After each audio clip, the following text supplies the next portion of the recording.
Hello, everyone, and welcome to another episode of Fate and Folly, The Chosen Ones, a fable about four souls and the threads of fate that bind them who are destined to save a dying world. And I'll let the cast introduce themselves.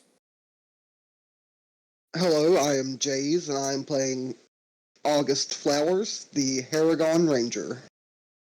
Hello, I'm Block, and I am playing Agathor Dariax, the half-orc Ilriga. My name is Winter, and I'm playing Linnea, the succubus bard. And I am Diddy, your DM. So, a couple of behind-the-scenes orders of business to go over. Yes, Violent is not here this session. Unfortunately, he was unable to attend. So we did run a little mini session last night, one-on-one, just him and I. It will be explained partly in this session and then in the session to come. It won't kind of groundbreaking, no world breaking or anything like that. It was just so he had some D&D this week. And it kind of worked where we were. It won't typically happen again in the future, but it was just something that happened. You'll also notice we have no music again. Once again, some technical difficulties, just as we experienced last week when our stream cut out partway through the session. So I'll do a recap of what you had all seen on the stream and on YouTube, but then I will do a more in-depth recap of what happened when it cut, because we did continue, because we were having so much fun. So a little recap of last time. The party had reached Frostbite and saw a massive red dragon covered in ice. They were then overwhelmed by hunger and fell unconscious, and they awoke in a prison. Naif Mamie betrayed them and turned out to be Famine himself. They then escaped from prison and killed the guards.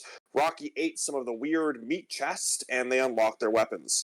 Agathor confronted the man of the mountain who had surrendered to Famine to save his people. And Agathor gave him an inspirational speech, so the god, got his inspiration and gained his favor. Violin found Ballas in another cell. He was tortured by Famine and separated his heart and his soul from his body to help try to save himself. He could lead the party to his heart in order to reclaim it and defeat the tainted white dragon that has now claimed his form. That is about when the stream cut out. So what you guys missed was Ballas led our party through a series of paths until they reached an underground or under ice city of Frostbite. The party was very stealthy while moving through the city streets, and finally they reached a probably once beautiful courtyard with a frozen fountain. Atop the fountain was a large frozen gem. This was Ballas's heart. Very large, the size of a person, so you're not just going to pick it up and walk out of there with it. They then failed their stealth check and alerted Famine, who broke through the ice astride the tainted white dragon.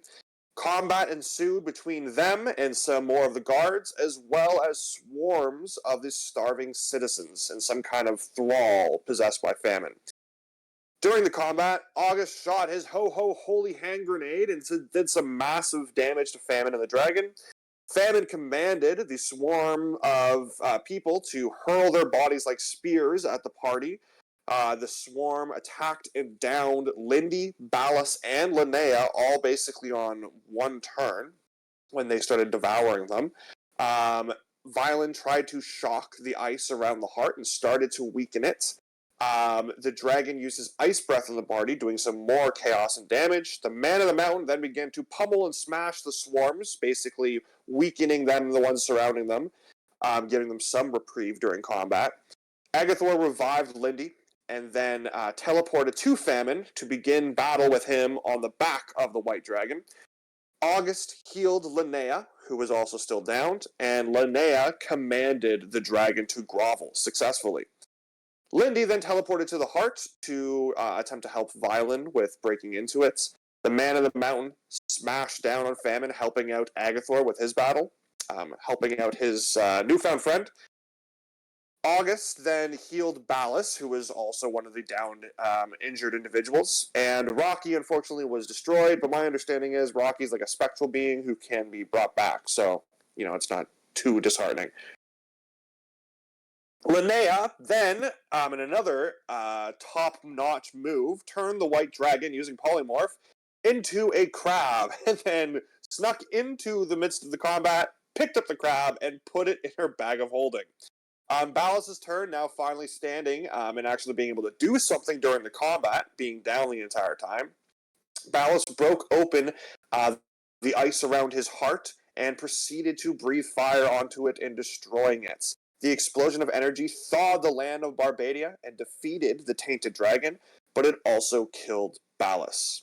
The crab form of the dragon that was in Linnea's bag of holding released a massive amount of energy when it died as well, and this caused her green dragon egg to hatch. And yeah, right now we're kind of dealing with the aftermath of what happened at the end of that combat. We didn't deal with anything else further than just them having won this combat, destroying the heart, saving Barbadia, and defeating Famine. So, previous plot point was to August, which he used to help with Agathor's speech on the Mountain. And this session's plot point goes to Linnea. So, in the aftermath of what happened last session, Famine is a frail husk of his former self, too weak to fight. He is kind of hunched over on the ground in front of you. Violin has wandered away to speak with the Man of the Mountain.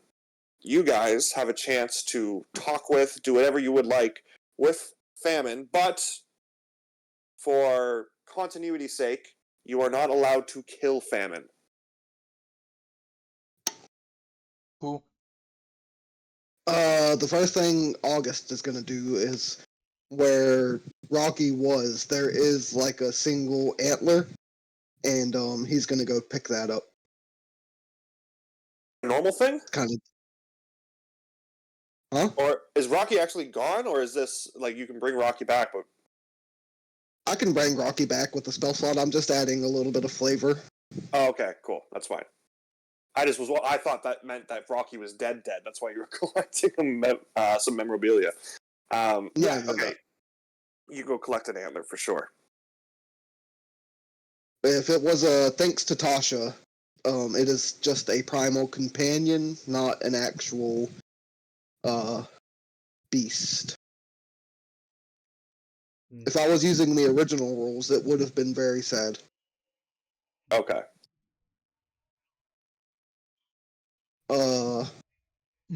Mm-hmm. And then I guess I will walk up to Famine and is Agathor still beside Famine? Oh, yeah. Yeah, Agathor's still beside Famine.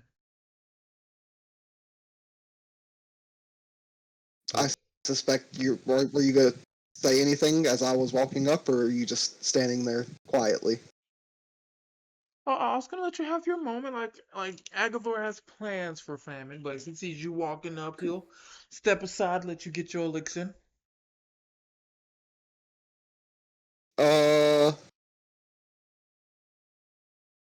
I just backhand him one time and say, "That's for Rocky," and then tie him up. He dies. No one else gets to do anything to him. Yeah. No, continuity, you said. I know. I'm kidding. Yeah, you slap him across the face. He doesn't react at all. Oh, guys, wait, this means right now he's kind of like an invincible test. I just take out my sword and stab him over and over again, knowing he can't die. Because the DM says so. Your sword actually turns into dust. Oh, no, I just Two tie can play him this up, game. and it seems like Violin's the one that's good at talking at these people to get information. So consider yourself lucky to not be dead. Or maybe unlucky. I'm not really sure how that's going to go. And I just tie him up and let Agathor say his piece. Yeah, he doesn't put up a fight. You manage to tie him up. You feel like wait. all of... Does he have anything on him? Any materials or items or? He does not. Okay. He's actually been a very baseline character who has literally had nothing on him but what you have given him. So, I guess there's a hand axe on him. But yeah, you tie him up. while doing this, you get the feeling that he's very weak, yes, but the little energy he has is being directed somewhere else, and it's not in his physical strength. Can I Arcana, I guess, to figure out about that? Sure. Do I have good Arcana? I don't think so. 18. Good enough. He seems pretty straight-faced. You feel like this is mental fortitude that he is kind of holding up right now. Like he's putting up his walls. Yes. That's okay. Violet's not here to do anything about that.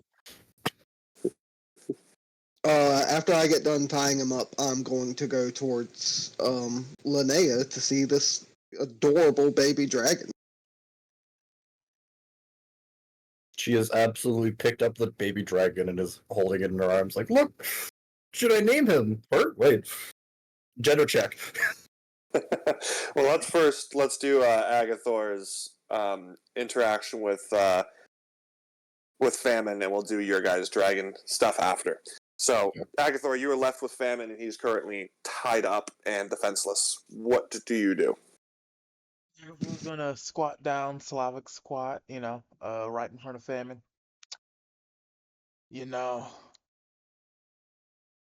Thought this entire mini quest is what I like to call it. I've learned a couple things. Firstly, people can be very clever. You being one of them. None of us suspected a thing.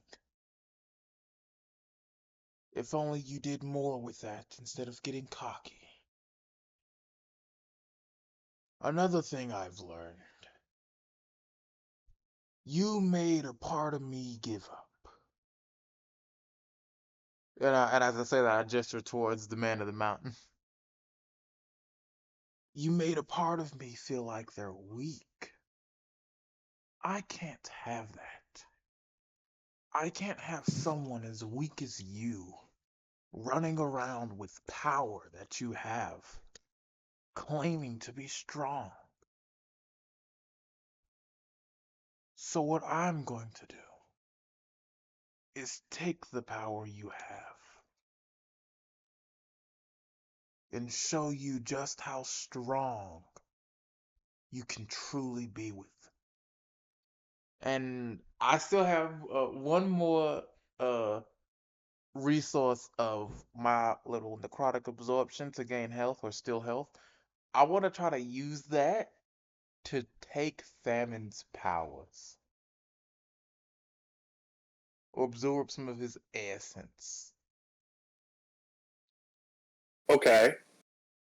What do you have to roll for that? To hit him, to use the thing, I have to roll an attack, a spell melee attack. Okay, but this is not what it's typically used for. It's to take health. You're trying to steal something more than that? Yes.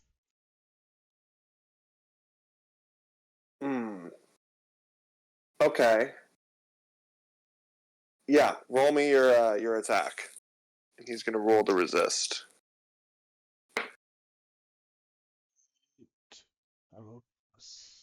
8. Come on, dice gods, give me a good roll. Never, especially not when you beg like that. I didn't beg. I said, give me a good roll. It's only 17. It's not terrible. Okay. A nat 20 would have gone crazy, though. Oh, yeah, would have. What is your max damage you can do with that? The max damage I can do with that, it's a... Hold on. It'd be just a straight D10. Oh, just a D10. Okay. Yeah. Well, then roll me a D10.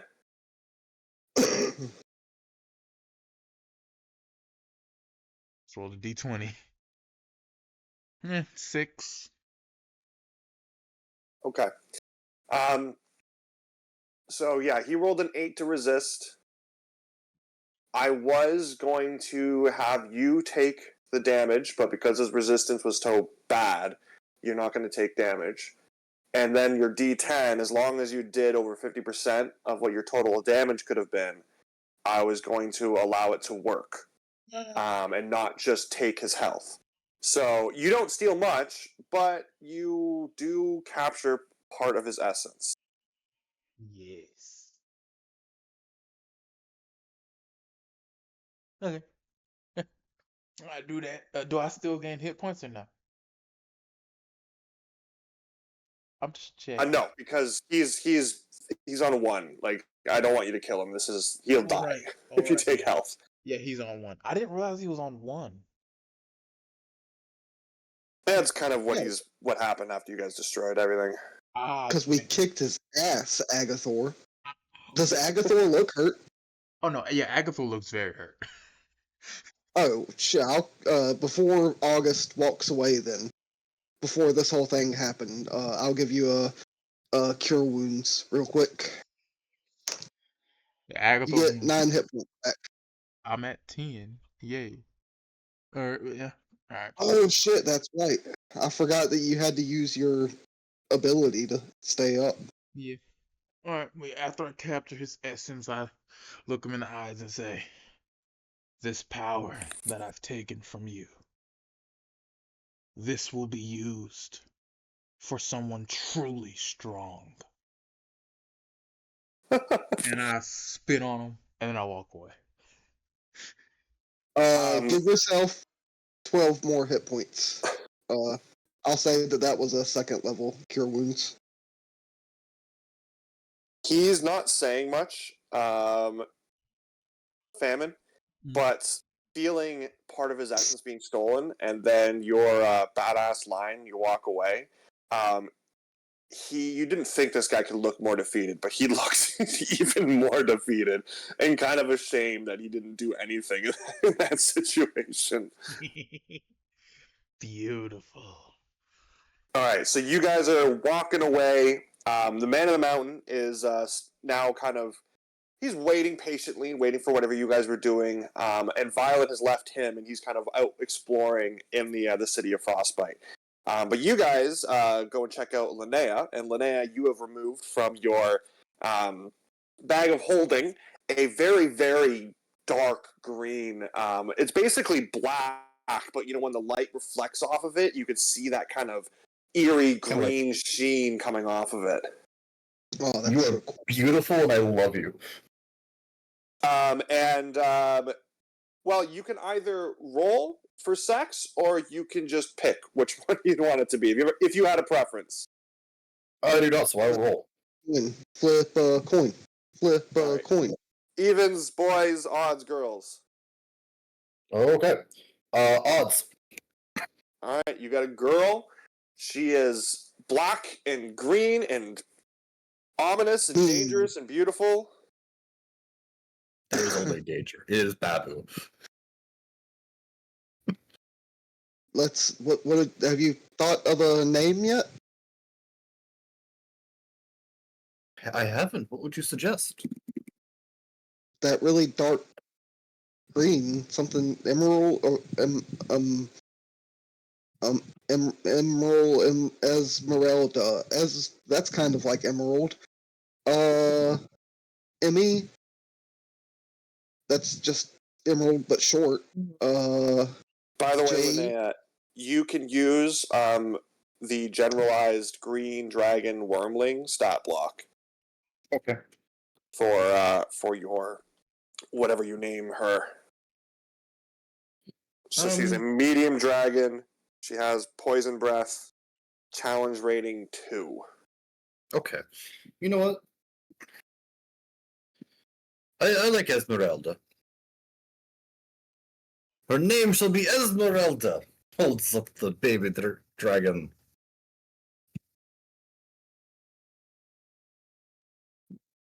That is a When you say her name, she does look up at you, And she has just the most beautiful ruby red eyes. It's a Christmas dragon. Oh no. No, more like No. more evil looking. Nothing evil here. But yeah, she does look up and you guys lock eyes. And roll me an animal handling check. Can I assist? Can I Since also that's assist? like my whole thing. Can I give myself bardic inspiration? You can give yourself Good. bargain inspiration, and how would you assist? While she's trying to bond with the dragon, I'll just start like encyclopedia style listing everything I've been It doesn't matter. about dragon. That's a nat 20. Oh, nice. Man. Okay. So you're it's like a fucking 3 men and a baby, except one of the men is actually semi-competent, and Agathor and Violin are like panicking in the background, or not Violin, Agathor and August are in the background panicking, trying to figure out how to help with the baby, entertain the baby, like tripping over each other. And Linnea, you're staring deep into the eyes of your new companion. You feel connected with Esmeralda. She's accepted this as her name. She knows it to be true, and you feel this connection between the two of you. But you can sense that there's a connection that she thought she was another connection she thought she was going to have. There's someone missing. Oh, I forgot about that. Now I'm sad. Slightly sad noises, but that's But you're like, she's happy to see you as well. Yeah. With your natural 20, you can see that she's experiencing this. yeah. I'll kind of soothe her, pat her on the head, sing a, she'll hum a soft tune to try to put the dragon at ease from that. Nice. Okay. The chosen heroes are really about to settle the debate of nature versus nurture. Okay. So the man of the mountain is free at the moment. He is free and waiting to speak with you guys. I'll kind of see Linnea having her moment and look at Agathor and kind of gesture towards the man of the mountain. Yeah. Well, Linnea, if you want to talk to the man of the mountain, feel free to also join in. I don't think you have to be stuck with your dragon. Oh yeah, That is okay. No, you're stuck with the dragon. You're stuck there. Yeah, no, her attention is entirely focused on dragon at the moment. Perfect. The dragon does seem hungry. That's one other thing you can tell, is that there is this rumbling in a tummy. Yeah. Now, I have gone to buy supplies for the dragon several times. I probably know what it has once for food and had some prepared. Oh, true. Yeah, you would. Even when a long time fucking ago, when didn't you find everything in Kitmos as well? Like you went out and got supplies. Yeah, no, she's been preparing for this. True. Okay, yeah. So you're just reaching into the bag of holding, and you just got legs of lamb and shit, just ready to go. Some wet food, some dry food, some gravy train. Like a bottle of milk. Okay, so you're set. So the man in the mountain is back in his giant form, but he's on one knee, respectfully for you guys, and he waits for you to approach him. I'll let Agathor take the lead on this since that whole thing happened. I'll approach the man of the mountain.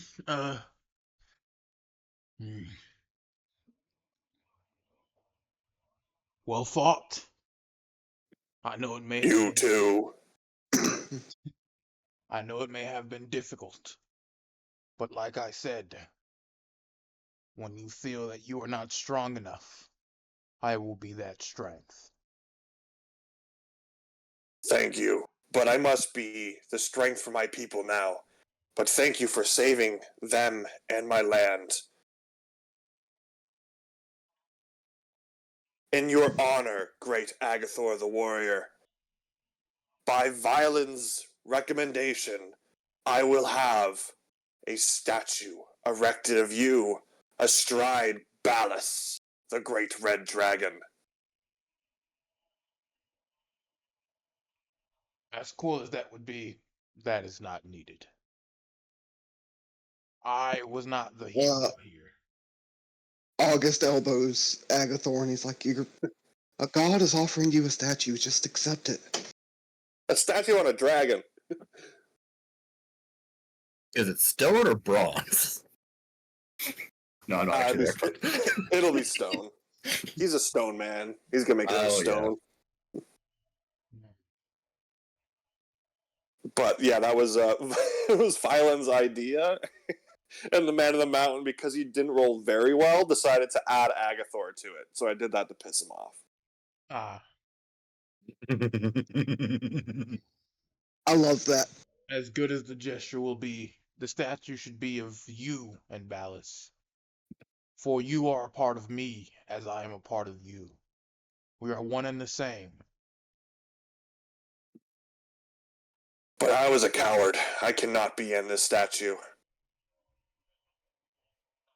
We could argue about this all day, but it's actually already happened in the mini session I ran with Violet. Ah, I see. I'm too late. I understand. Yeah, they're already working on it. I can't tell them to change it now. Ah. Oh, I would have suggested making it a crab. Making it a crab? Crab. It's a statue of Agathor holding a crab while on the back of a dragon. No one listening understands that. Oh, I guess I did say you turned the dragon into a crab. So then, okay, never mind. But you had a big balloon, your airship. Just so you know, it is waiting for you outside the city limits. So whenever you need to, you can continue on your way. But I must remain here to help care for my people of Barbadia. I lost my way once. I will not do so again. I will not fail you, Agathor. Good, as I shall not fail you. But if at any point in the future you feel you are lacking in strength, we are connected. Call upon me, and I will arrive. So fucking funny about you telling a god that he can call on you. This entire campaign has been you guys calling on the gods. Agathor just flipping the script. Yes, warrior Agathor, I will call upon you, but hopefully I will not need you. And hopefully you'll be strong enough for the both of us on your way to save my remaining sibling. Unfortunately, I still do not have much strength, so I cannot give you much more, but I can give you each this. And he kind of releases this energy that you're familiar with, Agathor. You feel it in yourself. You feel it get stronger. But everyone else feels this energy kind of wash over them.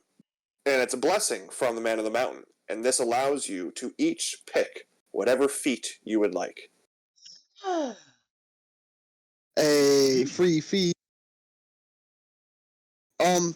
Sir Mountain, sir, is there anything else we can do to help you in the city before we go? We can't leave without Violen anyway, and he's not here, so... What do you mean? Violence right over there. Pointing at where Famine Well, is. as in, he's not ready to go. Oh, yeah. It's under control here from now on, I believe. And you can, and everyone can roll me a perception check, actually. We're good at that, August. Oh yeah, we are. I crit and got a 30. Oh. I got Including- 13. Poor Linnea. I rolled a natural 1 for an 11. We're good at that, Block. We are. So the Man of the Mountain kind of beckons around him, kind of pointing to his people, and Agathor looks straight up to the sky. But August, you look around, and you can see that the citizens of Frostbite, the swarms that you guys had fought, these cannibalistic husks of people, they're looking a little bit more flush and plump, as if Famine's influence is dwindling. Oh, So it's already being helpful.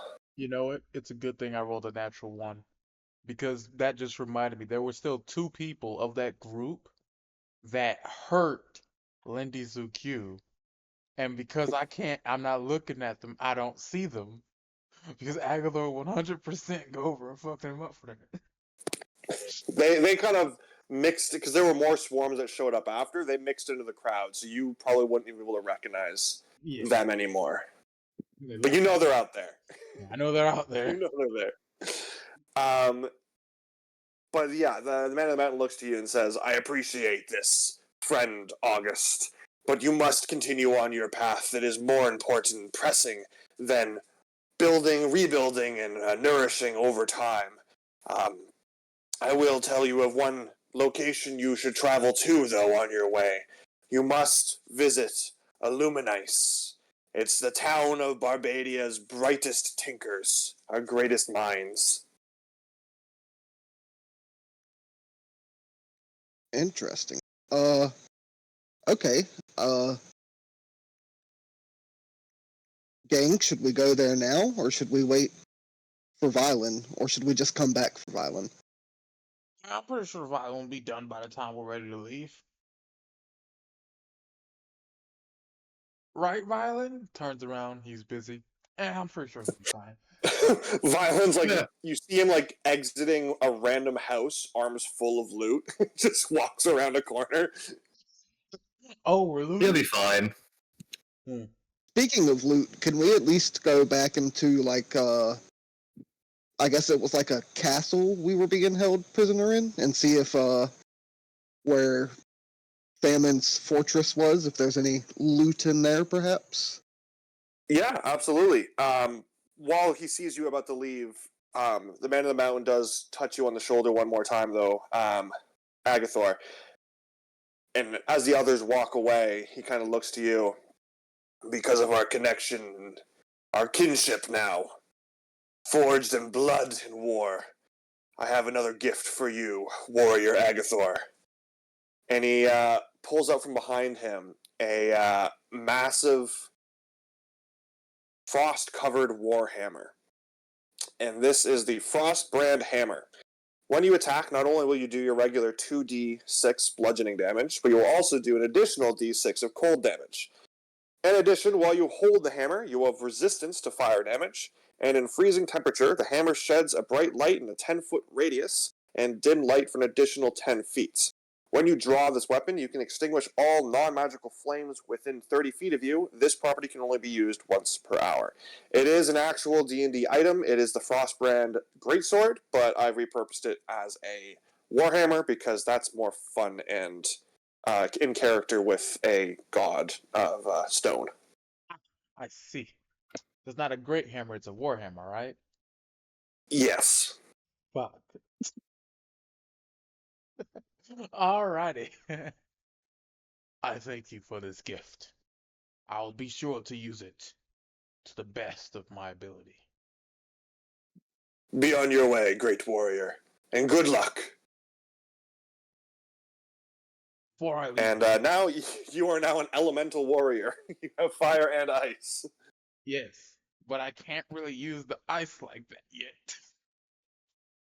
You also can't dual wield them because they're both heavy weapons. Well, not Two-handed. technically heavy, but But yeah, I can't use the warhammer because it's a warhammer. Oh shit! All right, well then it's a great hammer. That works. Thank you. I didn't know that was a stipulation. No, no, It's just no, no. it's just a hammer. It's Well, just no, a hammer. I can Like I big... can use it, but because of my class stuff like that, I'm using I with my class, if I'm using a great weapon, so a great sword, that type of stuff, I can use my charisma bonus instead of strength. If it's not that, then I'd have to use my strength bonus, which is +0. Yeah, but I don't want to give you a weapon you're not going to use. It's like all the other millions of items I've given you guys and you don't use. Well, no, I every item you give me, I've used. I was ready to call a horde of mammoths, but I decided against doing that inside of a city. Yeah. Inside of a city buried under ice. I think Garrix would have been really fun here. They're dragon on dragon combat. But I Hmm. think you turning him into a crab was funner. Yeah. That was funny. It was. All right. Okay, so as you guys bid farewell to the man of the mountain who goes back to his people, taking care of them, and rebuilding his destroyed, buried capital. You guys see that Violin is now returning back to go and perform. So you're not leaving Famine alone. Violin has returned to perform his interrogation of Famine, while you guys wander into the city of Frostbite to do your own investigation of the city. If everyone can roll me an investigation or perception check. As a note, Oh, Oh, sorry. Go ahead. Go ahead. Go ahead. I was just And going to say perception all day. for you, August, because you're specifically going to look in the fortress area, I'll let you to roll with advantage because it's probably likely to have better loot in that vicinity. Oh, I okay. rolled an unnatural 20 investigation. I rolled a Nice. 28. Perception. So I rolled double sevens, so I only got a 17. Okay. Before we do that, I would like to say I did get Lendy Suku, and because they were hurt in that battle, they are currently on my shoulders. I am not making them walk anywhere. I am carrying them. Okay. I healed Lindy at some point, so considering she's not an actual class, she's probably at full health. Oh no, I healed her. What are you talking about? Oh yeah, that's right. I healed Linnea and Ballas. Ballas. Okay. So while searching around the city and seeing what you can find, August, you go to the kind of headquarters of Famine. But because he wasn't really there, it is pretty well abandoned and not a lot going on, and honestly pretty destroyed from being trampled by the dragon landing and taking off over and over again. But you do manage to find some climbing gear, but that's it. Agathor, with your great roll, you not only find a potion of cold resistance, but also a map of Barbadia, including the mountains of Barbadia. On this map, you also see the town of Illuminice, which the Man of the Mountain had told you to go visit. Linnea, you find a greater healing potion. Hey. Is it at least magical climbing gear? Nope, just regular climbing gear. Oh, Right. okay. Maybe I'll need to climb eventually, Map. even though I'm a rabbit and can jump really high. So we have a map of Barbadia, mountains of Barbadia as well, with the mountains of Barbadia on them. Yeah. And then what was the town's name again? Illuminice. Illuminice. I probably spelled that wrong, but this is just so I can have a thing of it. And then potion of cold resistance. Yes. Illuminice.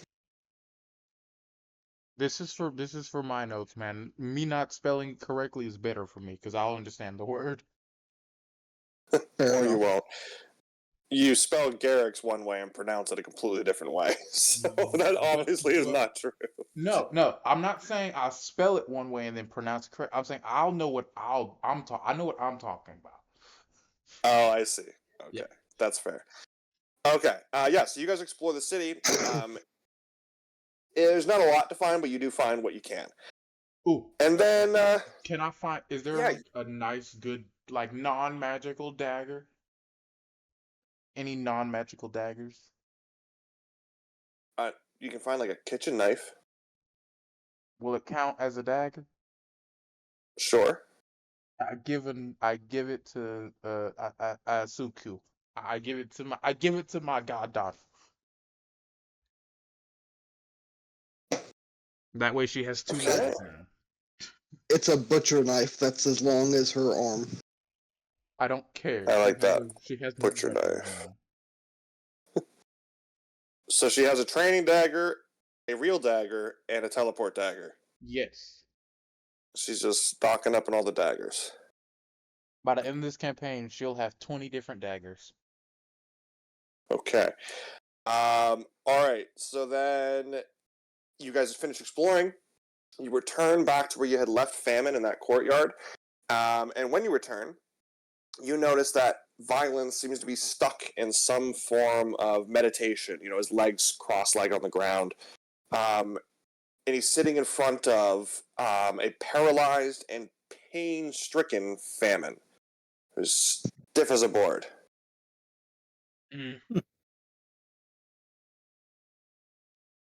Eh. Should we help? Maybe. You feel like, with what the DM has already set up, you might need to just carry them to where you need to go. Oh, okay. No, you two got this. The ritual that I need to do to get Rocky back takes an hour. Has it been an hour spent walking around and looking for stuff and all that? Is this something you can do passively while you're also doing a bunch of other stuff? I'm not 100% sure. Let me read the Agathor, can you pick him up for now while I try to get Rocky back to carry him the rest of the way?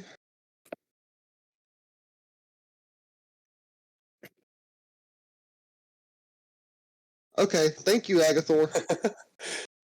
Yep, Agathor's got it. Lindy Suku is going to jump down and go and attempt to befriend Esmeralda and possibly see if maybe she can, well, sit on her back. Oh, it only takes 1 minute, so yeah, I can definitely have done it at some point. Oh, then Does she's going to go. She's gonna go sit on Rocky's back. Then that's more. That's more a little bit more trusting. Then I thought because Rocky. What happens is I see Lindy starting to walk towards Esmeralda, and I just redirect her really quick to Rocky. I'm like, not yet. Let's get to know it a little bit better first. So she goes and climbs onto the back of Rocky. Then I had Polymorph out playing with Esmeralda. So y'all just is Polymorph in the form of another dragon or as a polymorph form? Whatever Polymorph wishes to be. Oh, Polymorph doesn't know. Oh. They'll just be their normal form, which is a mundane, gray-looking, three-dimensional, poofy star. Y'all just ignored me when I said I had Lindy Suku on my shoulders then, huh? Okay. We could not hear you. You ignored us when we said you're picking up the other people and she couldn't fit on your shoulders anymore. Who am I picking up? That guy. Violin and Famine, who are currently paralyzed and in some kind of meditative state. I'm sorry. So they need to be carried. That's funny. Y'all assume I have the strength to do that, but all right, yeah, sure, I'm picking them up. You're a half orc. You can do it. You're more likely to be able to do it than anyone else. What is your strength block? 10. Oh, okay. Oh, wait. So what you're saying is Linnea could arm wrestle you? Yes. Oh no. He just you might need to help out there, August.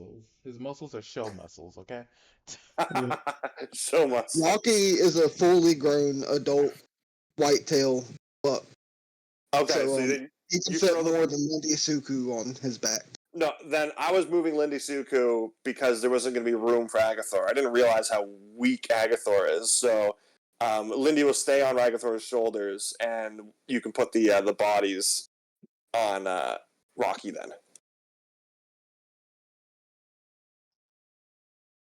Okay, regardless, it's all semantics, because all you're doing is walking out of the city and getting back to the airship. There we go, done.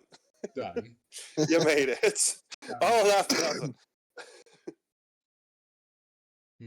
So you leave Frostbite behind you, you board your airship, and you're flying east towards Qualia, I presume with the intention of stopping and illuminize.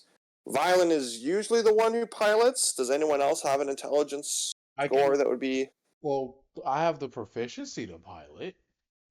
Okay, so then never. I won't make you roll because it doesn't matter. You're not doing anything combat related. So Agathor pilots and takes you up into the sky, and you guys continue onwards with your adventure. It's during this time because on the map it's going to take a while to get to Illuminize. That is, if there are any quick downtime actions you would like to do, say so now. It is. Yeah. Do the feats that we're gonna pick come into effect now? Oh yeah. When he bestowed it upon you, you would already have the feat. Okay, so August is kind of like trepidatiously standing on the bow of the airship, and he just takes a big deep breath and then he jumps, and then after he falls about 10 feet, he misty steps back onto the bow of the Aggie of the Sky. Wait, that's a feat? Is being able to Misty Step? I took Fey Touched, which gives you Misty Step and a first level spell that has to be either Divination or Enchantment. That's cool. And I get a +1 to my Wisdom.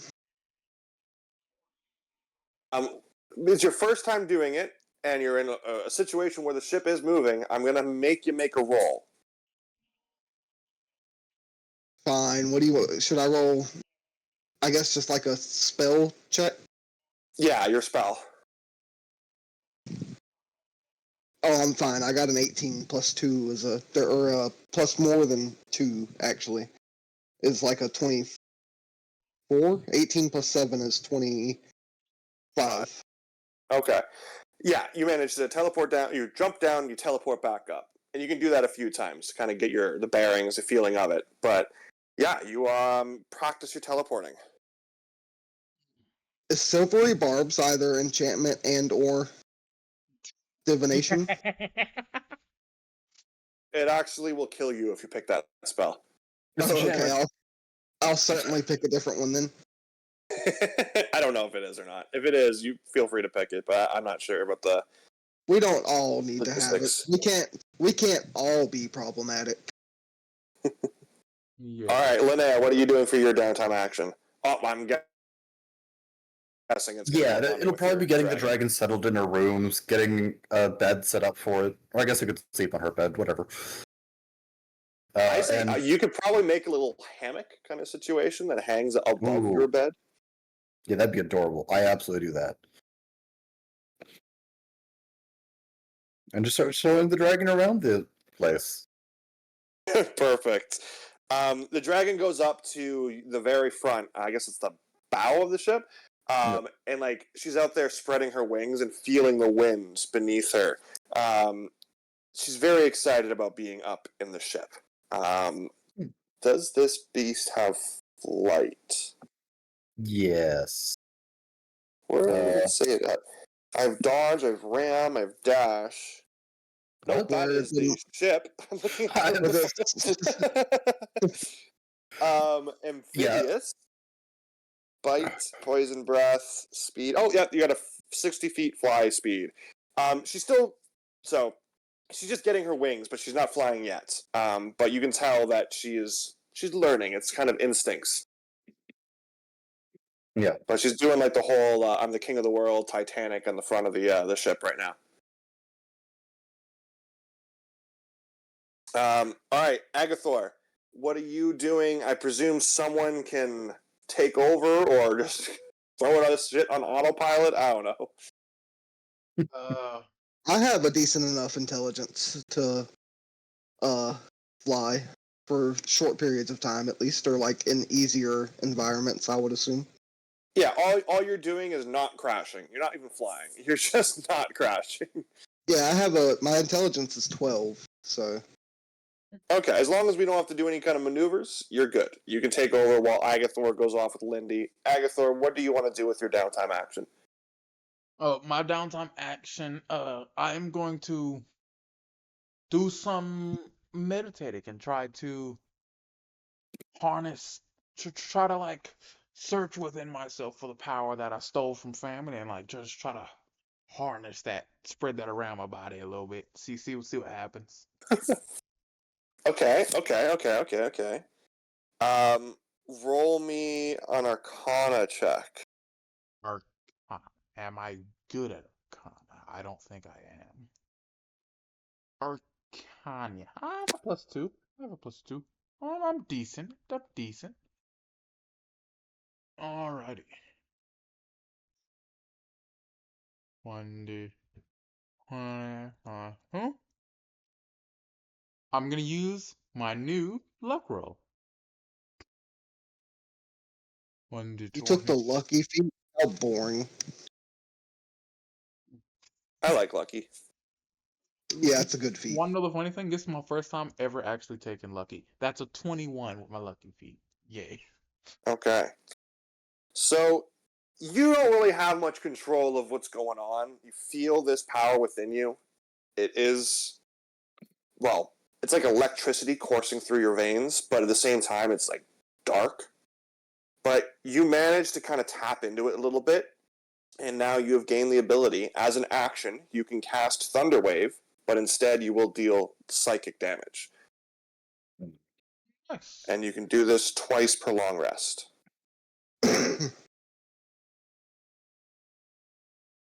I'm gonna name the ability Famine is Weak.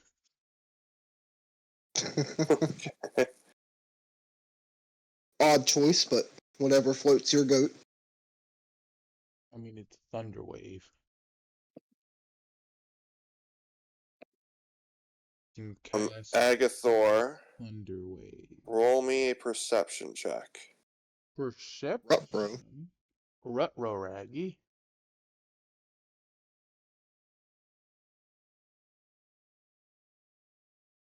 27.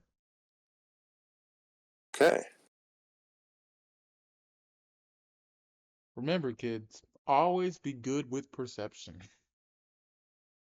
I try to have good perception with every character I build if I can. Funny thing is, I only have a Or +1 to my wisdom.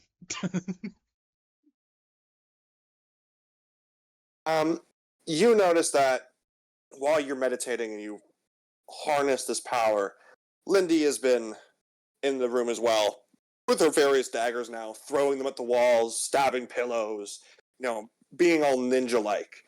And you feel this power connect within you, and you have this new strength, this new power. And then you hear clang, clang, clang of all the daggers just falling to the ground.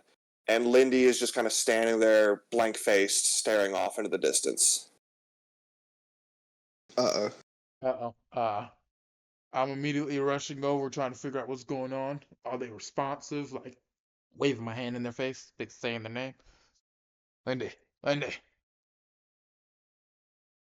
She looks at you. What's wrong? Hello! How are you? It's good. So good. Everything is good. I'm gonna insight check that immediately. Sure? Yeah. I'm inciting that immediately. Are you sure that's what you want to do? Yes. Yes, I am. Luck. Yes. Yes, I am. This is exactly why I grabbed luck. That's a natural 20 for 22. Okay. You've already used 2 of your 3 luck points, and you literally just got the feat. That's That's exactly. I'm using it for things I need to use it on, okay? fair. I'm not saying you're wrong. I'm just saying it's funny. This is Lindy, but this isn't Lindy. Like, this is a kind of a shell of Lindy. Something's happened. Something has changed. Uh, who's magic user? Literally With your, all of us. with your natural 20, I'll also let you know that you feel like this can be explained pretty quickly when you have finally get the chance to talk with Violin. Motherfucker, if Violent did something to my fucking child, I'm gonna beat his ass. I'll kill him. I'm gonna kill him. Hey, Sola, you're lucky you're not here right now, you motherfucker. And with that, the party can now all long rest. Motherfucker. I'm just gonna take a wild shot in the dark here. Arson was sitting there. Uh, After I get done with that, I'm going to go inside of Lindy's head and just turn off her aggression. Are you playing as Arson right now? Is what you're doing? Just taking a shot in the dark is all, you know. If he We'll see. with my child. So, with that revelation, we're going to take a long rest, and we're also going to take a brief break. Alright, We will be back in 10 minutes. See y'all later, we'll be back. See you in a second. Hello, everyone. Welcome back. Thanks for sticking with us. Back from our break. So, during the break, the party had just long rested. They also leveled up to level 10. I hadn't done that in a while, and I kind of forgot about that. So they're now level 10, and they're continuing on east. Flew through the nights. The sun is rising on a brand new day. It's not as cold as it once was here. The land isn't frozen. There's green grass growing. The rivers are flowing. Life is returning to Barbadia as you know it. And as you continue on your journey and approach your temporary destination on your way to Quelia, the distinct sound of clanging metal can be heard echoing across the once frozen lands of Barbadia. And as you approach the source, it gets louder and even more intricate almost. And you can see in the distance an entire city made of metal. And it's bustling.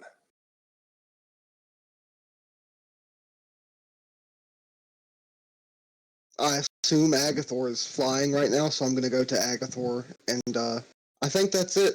Let's find a place to land over there.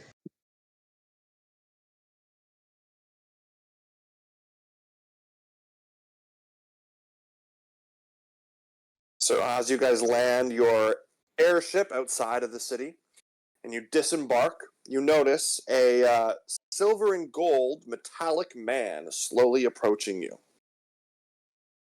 Hello, and welcome to Illuminice. What brings you to our fair city? We were told that you have some of the greatest tinkerers in all of Barbadia. You have heard correct. I am CP90X, the automaton diplomat of Illuminice. I'm sorry, that was CP90X. CP30. Or C3PO. That's it. That's what I hear. CP90X, please. Can we just call you... Well, we probably shouldn't call you CP. Can we just call you 90? You can call me whatever you would like. My name's August, and this is Agathor and Winter. Linnea. Or no, Linnea. Who's Winter? Excuse me. I missed. August, who's We Winter? are Breaking in the fourth wall there. We are in Barbadia, and it's been quite cold. There's Winter is only on my winter mind. around. It has been. Until recently, our people were starving. But us automatons kept them going and kept the city in working order. You are right, some of the greatest minds of Barbadia live here. And our town is primarily automated and run by us automatons. Come, follow me. The mayor will want to meet you newcomers. Question. As I start to follow. Do any of you is there someone here who can transfer magical effects from one item to another?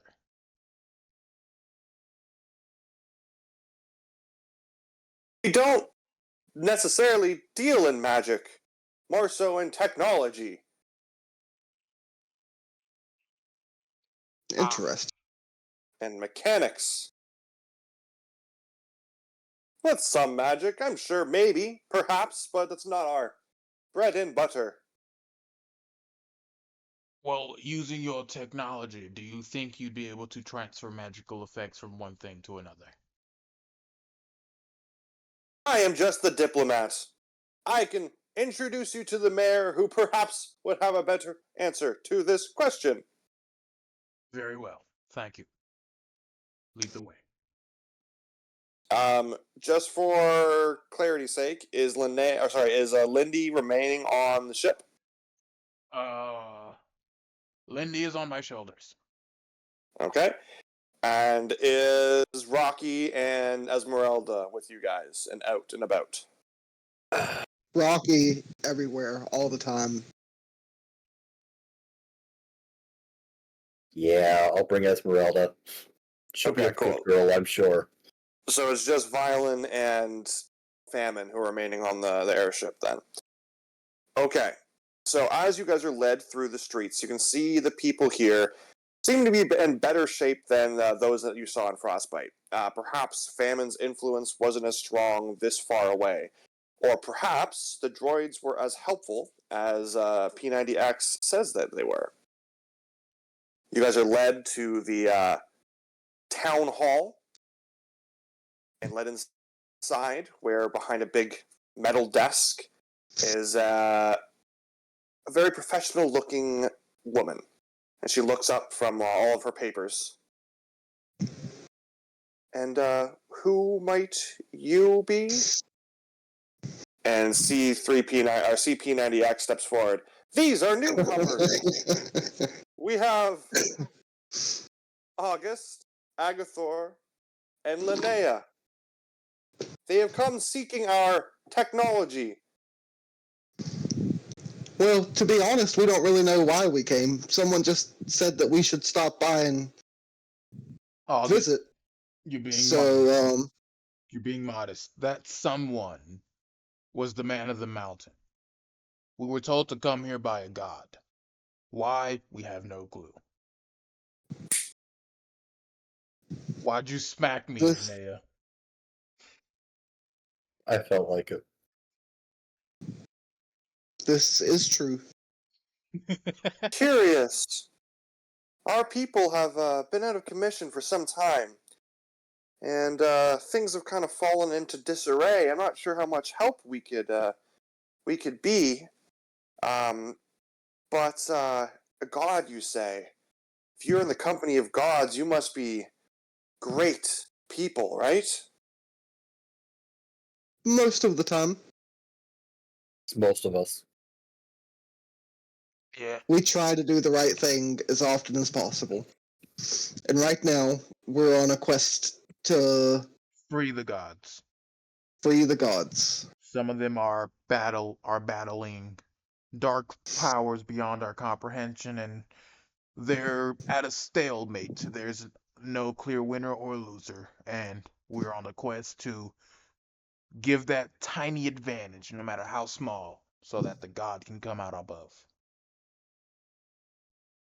Well, I do hope I can help you along your way. Like I said, I'm not sure how much help we can be, but maybe I wash your back, you wash mine. Is there something that you need help with? And she kind of looks at you and then looks at CP90X. CP90X, can you wait outside and close the door for me, please? Why, certainly, Mayor Centauri. And he walks out and closes the big metal doors.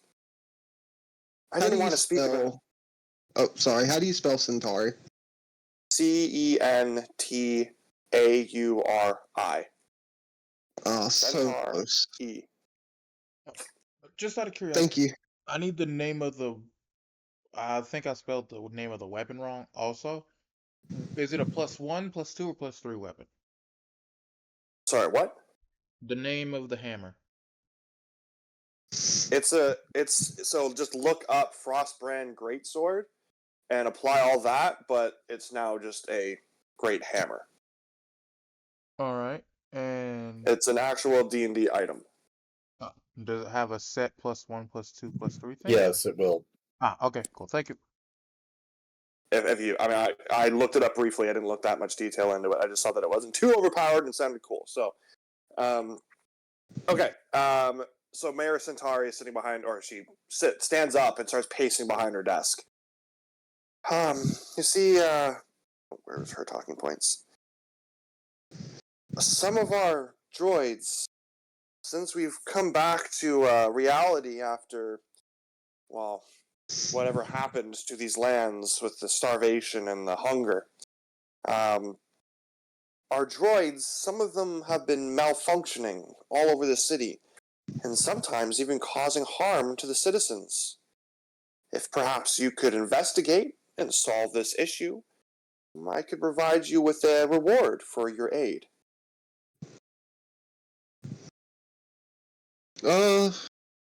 Yeah, I'm sure it would probably help us in the long run somehow, so I think I'm okay with this. What do you two think?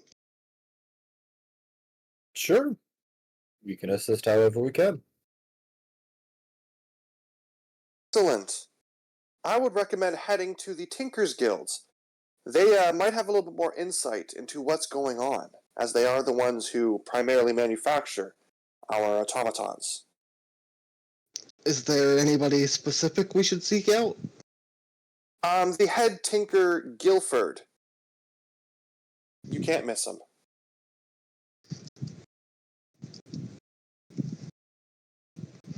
Head Tinker Guilford. Alright, would you like for us to get on this as soon as possible, or can we do some Yes. sightseeing? These attacks have been escalating. Instances have been getting more and more dangerous, so the sooner the better. Understood. Well,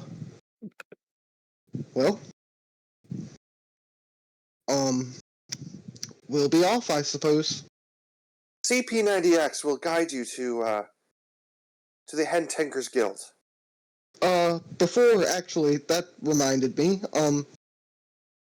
if the droids are malfunctioning, should we just kind of go on our own?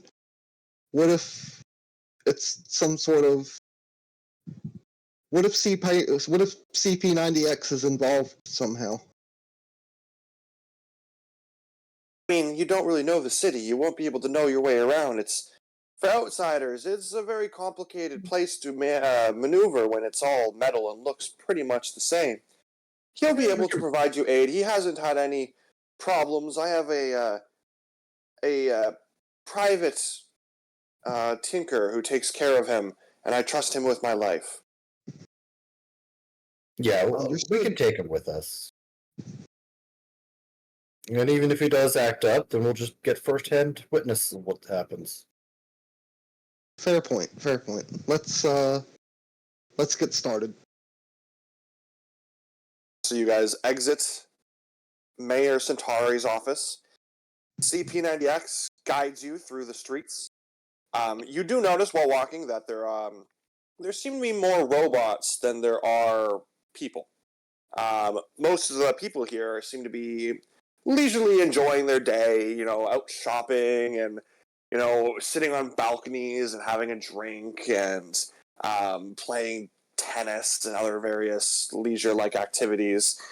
Meanwhile, the automatons are the ones who are doing the cooking and the cleaning and the maintenance and the landscaping and any kind of work-related item. It seems to be held by an automaton in that position.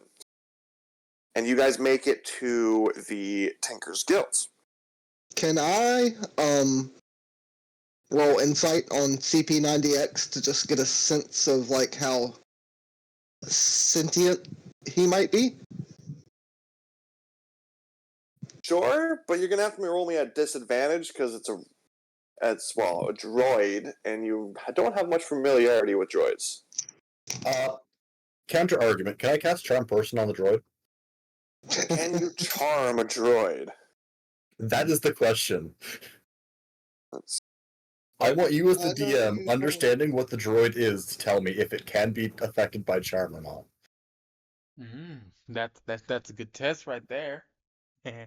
I got a 15 even with disadvantage. Okay.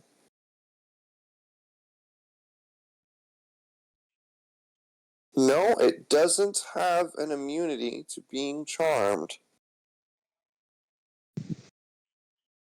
So, did you want to attempt to charm it? Certainly. Alright. They do get advantage, though, on their saves against spell attacks. Then it is now neutral because I give them disadvantage. Okay. And what is. Alright.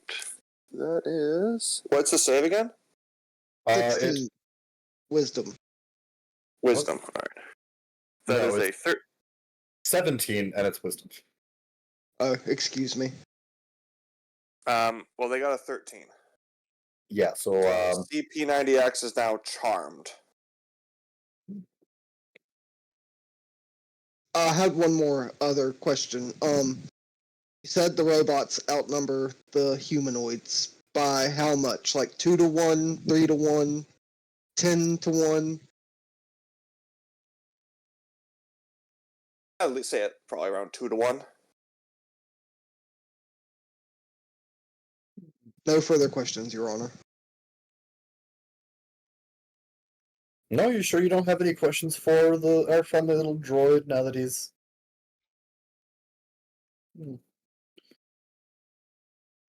well, Mr. 90. Do you have any oh wait, no, he wasn't here for the conversation. Is there Wait, any that is- news we should be aware of in the town?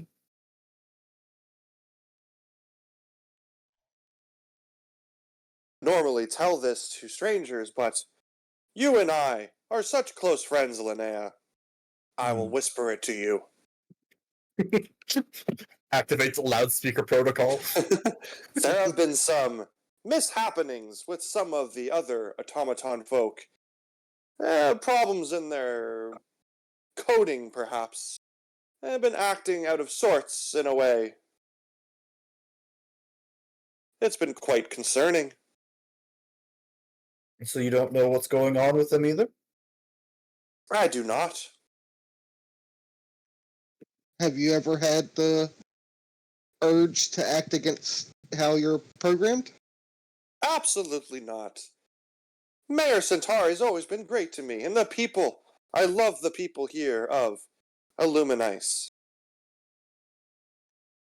Would your answer to that have changed if she wasn't good to you?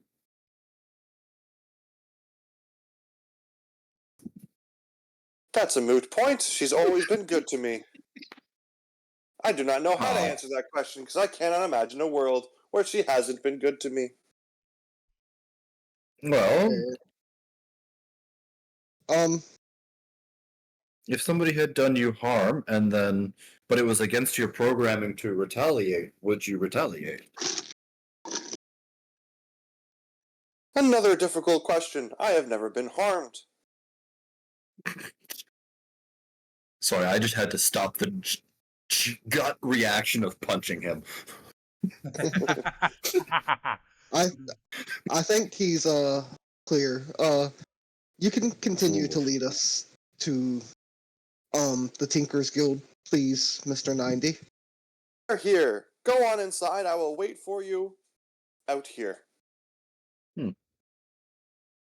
Hey, Linnea, do things know that they were charmed by you after the fact? Yes, actually. And how long does it last for? An hour. All right. Concerning. Surely we'll forget about how that's going to be an issue when we come back outside. It's fine. What's he gonna do? You guys Break his enter into the programming? Tinkers.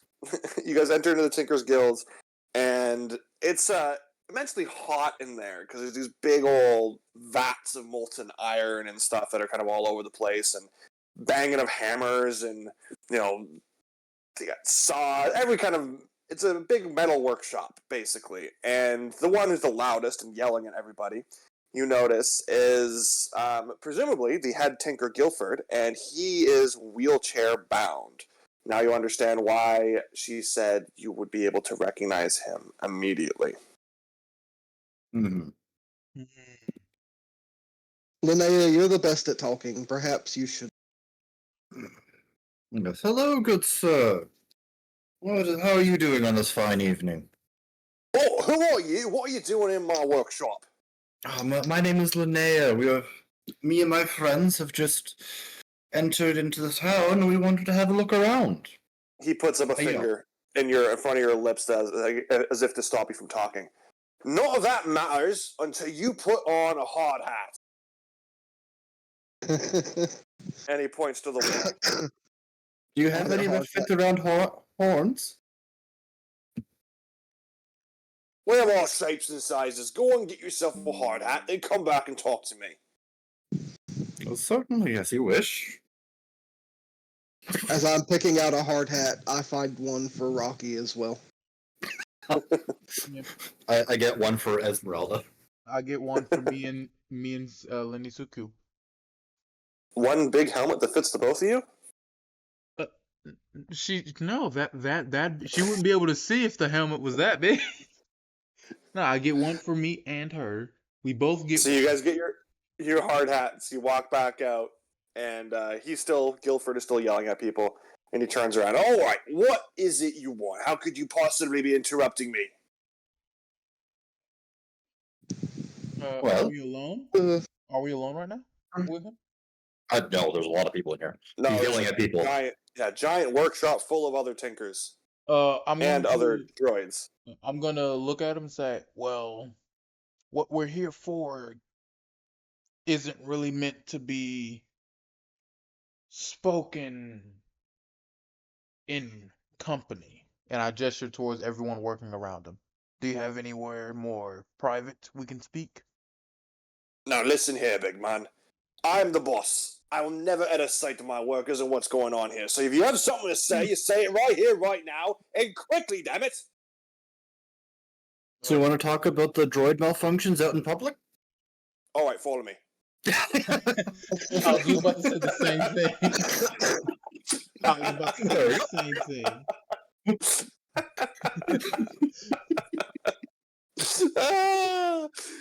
And he leads you guys back where you got the hard hats, but like you leave behind like through there, presumably like their kind of break area. It's in disarray. It looks like shit. And he brings you back there. All right. What is this? What is this about malfunctions? What are you talking about? My droids are fine. And it's not because of poor workmanship. All right, they are the most reliable out there. We're not here to accuse you. We're just here to get more information. Yes, we've heard that some robots or androids were malfunctioning and Who'd you attacking hear civilians. from? That The stupid mayor. ditzy man. Oh, I knew it. I knew it. And also her droid. P90 said that, but oh man, we go way back, that him and I. Well, he's an honest fella, and he's concerned for the people of Illuminice. And who are you? And why are you? What are you doing here? We're the chosen ones. And there's this whole long story, and blah, blah, blah. I tell you most of it, and we associate with the gods, and we were sent by the man of the mountain himself. You're very good at explaining, August. You even explained parts you weren't there for. How'd you do that?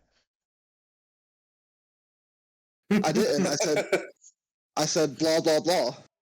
Or you even got the time Violin killed a squirrel? Yeah, like, how'd you do that? I'm sorry, Violin did what? Nothing. Actually, no. Violent killed a bunch of squirrels when he found out my dad died. Okay, I'm gonna have to talk to Violin when we get back to the airship. Hopefully he's better. But yeah, we're kind of good at what we do. Big deal. So I see. we were trying to be helpful when asked for help. Right. Roll me Persuasion check. Can I assist? Ow. Was that Linnea or Diddy asking me how? Yeah, it was. No, that was Diddy. But also, who is it that's rolling it? It's the blah blah blah guy over there, August. But we've all talked. I wasn't the only one talking. But you were the last one to talk. Oh, I don't wanna. I love it. I love it. We have two charisma people who are effectively built to persuade, All right, and it's and always the other. let's say that August, by doing that speech, is providing the help action for whoever says something next. Next. Oh, I mean something. Disadvantage next. negative 10. What? You said whoever says something next. and you still Linnea, missed okay. your joke. All right. Do you have any information that could help us, at least have a clue to this? And what, again, why am I providing this to a stranger to the city? Would it help if I also put in a request for work? A request for what? Alright, you got my attention. What request? There's got to be a big one if it's going to get my attention. Could you I make don't armor know. with a dragon?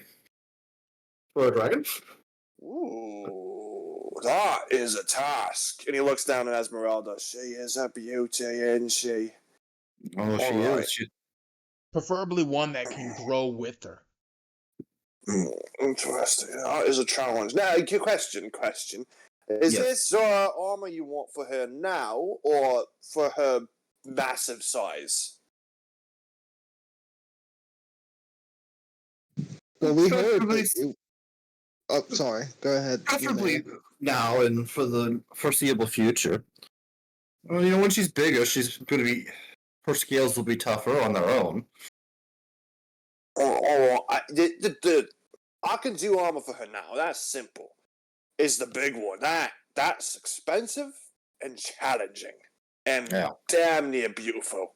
So, you pay up front for both. I will make sure you have her armor before you leave the city. But I will work on her big armor until you return at a future date. When she can fit it. And in exchange, you give Linnea information. Yes, but the payment comes first. I dropped 500 gold on the counter. Is this enough? Oh, sweetie. Roll me a persuasion check. All right. That is a 26. It's enough for now. When you leave the city, let's say I'm going to want another 250. I'll see if I can get that. And when you come back to pick up her armor, that's going to be another 250. Fair enough. If I pay the difference on one of those, can I have some stag armor? Just as like an added bonus? Oh, stag armor. I can make some stag armor. Yeah, sure. I can throw that in, I suppose. I'll give But 300 gold, so that's the 250 for her deposit and an extra 50 for the stag armor. all right, Much appreciated. I do that. All right, so that means you just need to give me 250 more when you come pick up the armor when she's big enough. Yeah, well, I certainly shall be able to acquire the funds by then. Question. I understand you're the boss man, which means you have a lot of know-how and know who. Who would I go to if I needed work on weapons that are magical?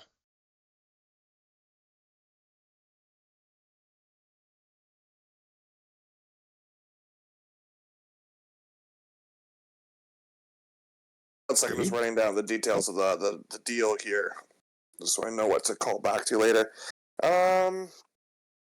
Okay. Oh, yeah, it's okay. All right. Yeah, you want to know about who can help you with what? Sorry? Weapons that are magical. Magical. You think that the head tinker will not be someone you want to talk to about this too? Well, I'm asking you, who would I go to? If you're the person I'd go to, then are you the He does a little. person? He does a little spin in his chair. You found him. Ah, good. I love that. I pull out my father's greatsword, and I pull out the new hammer, Frostbrand's. Turns out, I did some reading.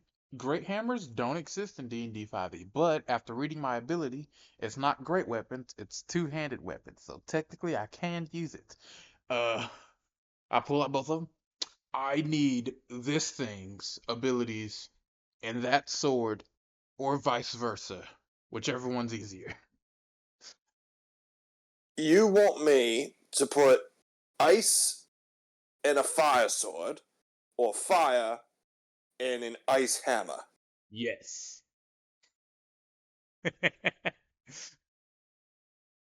Agathor has And a he looks over at Linnea. Is this one special? Very quite.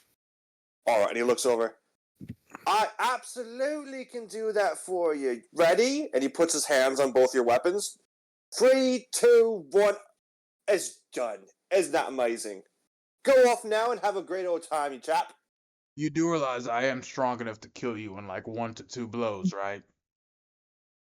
Oh, now you're Nobody's threatening me? killing Now you're anybody threatening. outside of the Tinkerer's office. At I least was not until going we to get tell past you. No, Agathor, it worked. It worked. Do you want to give it a try? Linnea, I will do the same to you. Do not treat me as a fool, okay? I was asking if it was possible. You say you're the one wanting a challenge, something difficult. You could have just said it's not possible. Do not treat me as if I am a child. Looks over at Linnea again. Someone shit in his pants, didn't they? And a cereal. I do not mind making a cripple. Nobody shit in his pants. That's such a good saying. All right, big fella. Didn't mean to offend. We're all friends here, but no, I can't join them together. I'm not sorry. You're a fucking idiot, but it's not happening. Is there any fire in this room? Lots of it. Cool.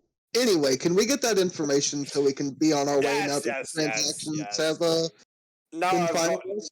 800 gold richer for a stag and little dragon armor, and the big dragon armor coming down the way. But yes, okay. You see, recently we've been investigating some code that has shown up since the people here have been freed from starvation. It's assumed that you might need to head to this new building site they're working on as we trace the code to some droids in that vicinity. That'd probably be your next stopping point along the way.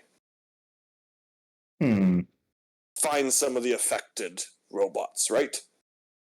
Yeah. What's this building called? Building area? What is it going to be called? I guess would be the correct. It's just where they're currently expanding the city. P90X is outside, right? He'll lead you right there. Yeah. Thank you very much. Have a great Guilford. day. Before we leave, Guilford, we'll be back for the armor. And Alright. I know you talked to Agathor like he was dumb, but in the short time I've known him, he's proved a couple people wrong. So I bet he will find out a way to combine those together. And when he does, we'll message you just to prove it. Message me. Good day. Alright. And you guys, leave the Tinker shop. You tell P90X where you need to go, and he starts to lead you through the... Oh, yeah? There was one other thing I wanted to ask for. Just an hour. What? Well, more so, how do you deal with spells that have material components that also specify a cost component? Are you asking Guilford this? No, you as DM. Oh, okay. I was like, that's a very weird question to ask Guilford. A cost component? What do you mean? Like, I have a 5th level spell that requires an item that costs 500 GP. But you have a weird currency system. Do you want me to ignore that? Because it's not like it's consumed, it's just, I have to have it once and then I can cast it forever. What's the item? Like a diamond or something? No, it's an object with the image of a dragon engraved on it, worth at least 500 GP. No, I don't care. Okay. That's too specific. Got it. That's no fun to be searching for. No, don't worry about it. Okay. Yeah. So you guys exit the Guilders. Oh my god, the Head Tinkers Guild. Tinkers Guild. There we go. That's it. And you guys exit, and CP90X looks to you, Linnea. Welcome back, friend. And we're off to our next destination. Yes. Yes, the new building that the robots are working on. Absolutely, right this way. And you can tell that it hasn't been an hour yet, so he is still charmed. Okay. And I'll follow after. All right. And yeah, you guys continue along the way, get to this new structure that is being built out of metal, as always. And there are many of these automatons that are working construction. You know, in every other sense you can think of construction, but now they are just metallic beings. And yeah, they're working away. What do you do? Should we do like a stakeout, or should we go interrogate them directly?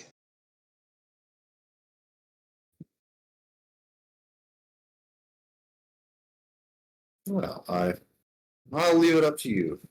You're our resident ranger. I could certainly watch from afar while being quite hidden to see if anything happens, but I guess we can try that first. I want to find like a perch somewhere, like on the opposite side of the street, I guess. And I'm a ranger and a level 10 now, so You go invisible. I turn invisible from my perch and spy on the droids. All right, what is the rest of the party doing? Are they also up there with you, or hiding somewhere else, being inconspicuous? I don't know. I'm not asking you. I had to. We know, Violet. We know. Anyways, I had to step away for a moment. What exactly? I missed the latter end of what happened. We went to go find the building Droids that was expanding mentioned. the city. And then I asked if we should like stake them out or interrogate them. I said it's up to me, so I said I'll find a perch and stake out for a little bit. And then he asked what you two were going to be doing. I'll wait with C3PO. CP90X. X. And what are they doing? Are they just waiting out as well? The robot? Yeah. Oh, well. I would like to ask the robot what this building that they're building is for. What is this construction? It is more resident. Oops. Lost my headphone. Uh-oh. It's more residential housing.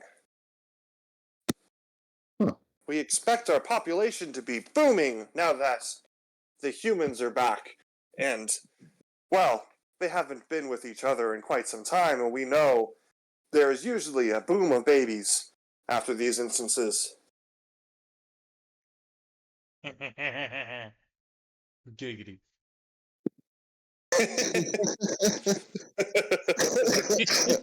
Ow. Who made the order for this place to be built? That was probably decided by our AI mainframe. Oh, Ow. Jesus, Jace. Ow. Jace, mute. Jays. What? I'm not doing anything. Mute, I'm just sitting here. Mute. Yeah, your mic started crackling and popping I loud. don't know what that was, but that was a loud one. Ow, the pain. Anyways, okay.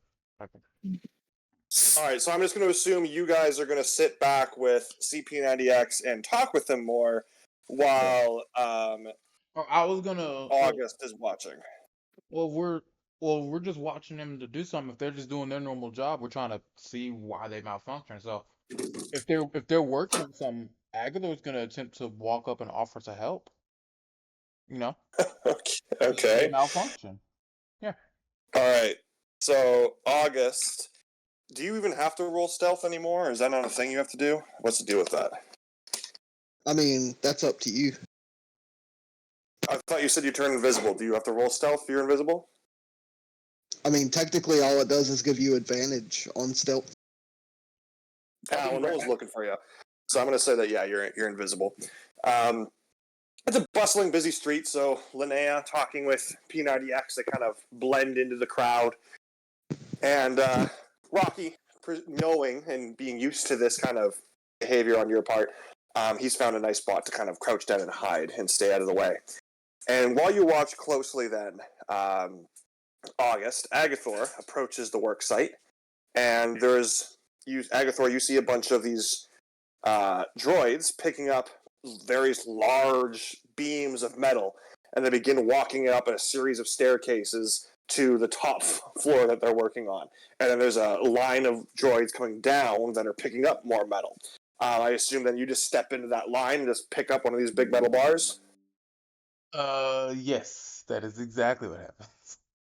All right, roll me athletics. Do all the droids look identical, or are they unique?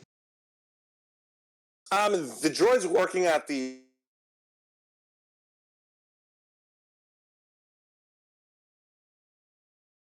types of droids, like CP90X is more of a dainty, bigger and built for construction. So there have been a variety of different kinds of droids that you have seen. Gotcha. What was your athletics roll there, Block? Athletics. Hold on. Still sorry, my character sheet was taking some time to load.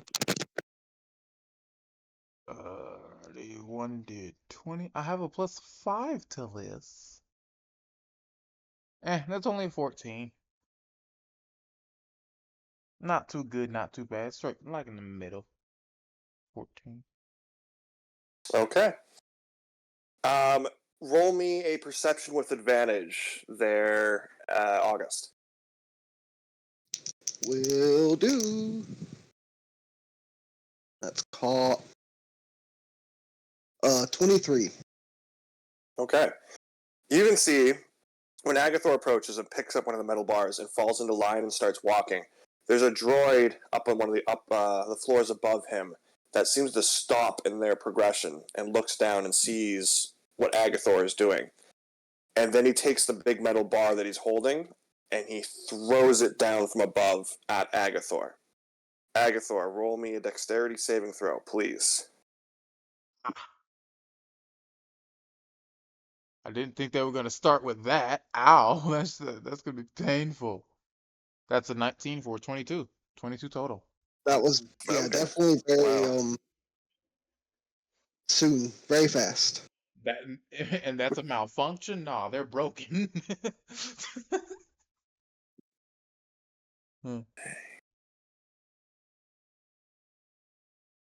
22? You're going to take 9 bludgeoning damage, though. 9. You do manage to dodge out of the way and only take half, but it does kind of crush your leg a little bit and leave a nice big hefty bruise. And everyone can roll me initiative, please. Oh boy, I'm back. That's what I think was walking to. Did the droid, when I saw him, was it like obviously intentional, or did he like try to pass it off as an accident, or? No, he if a droid could look pissed, he was angry. Okay. What caused it? Agathor picked up a metal. Yeah, Agathor picked up a metal beam, Jesus Christ. Agathor picked up a metal beam and tried to help the robots. So one of the robots threw a beam at Agathor. Jeez, I'm sorry. I got a 26. Yes, sir. Can I see which robot threw it? I have a pass. Yeah, Okay, it's the floor above you, but you still got to roll me initiative. yeah, I got a 22. I rolled a 19 plus 3 again. Linnea, what's your Sorry, dexterity score? August, what was your initiative? 26. And Linnea? 22. All right, for simplicity's sake, we're just going to say if you want to use Esmeralda, she goes on your turn. But she, for Rocky, is Rocky a bonus action for you, or is he just a free character that you can use on your turn? I have to use a bonus action to issue a command. And is that because of the class you're playing? Yes.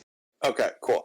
For right now, Linnea, we're going to roll with the same kind of rules. You're going to use a bonus action to command, but over time, I'll say if your bond deepens, you can start using her as her own entity, and she gets her own turn.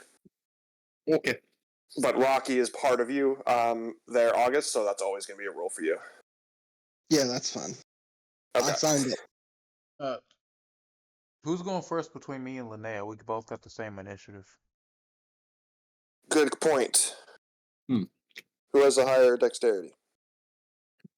I have 14. I have 16. All right, so Linnea goes first. All right. August, you're up. Alright, since I'm invisible, my first shot at this droid is going to be at advantage. But as soon as I take a shot, I am going to reappear. I also don't know that an arrow can kill a droid, but just in case, this is going to be non-lethal. I think you gotta ask Diddy if that can be non-lethal, because ranged attacks aren't non-lethal, which is stupid. What is my that is a 28 to hit. What is his AC? Yes, that is. You had to check the AC after hearing 28? Oh, God. See what kind of damage I'm gonna do.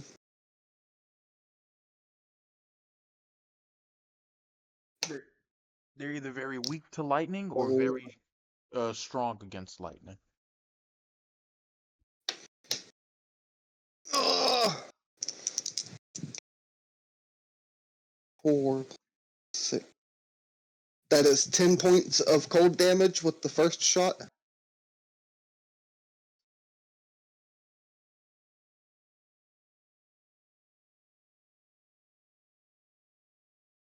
I got a 22 for the next shot. Does that hit? Does it? Okay.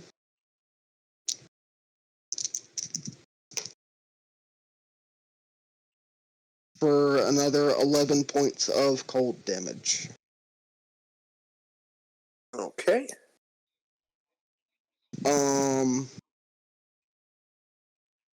Bonus action, I am going to Misty Step back down to the ground and then use my movement to get, and I'll just stay at the ground level for right now. Okay. And that's the end of my turn.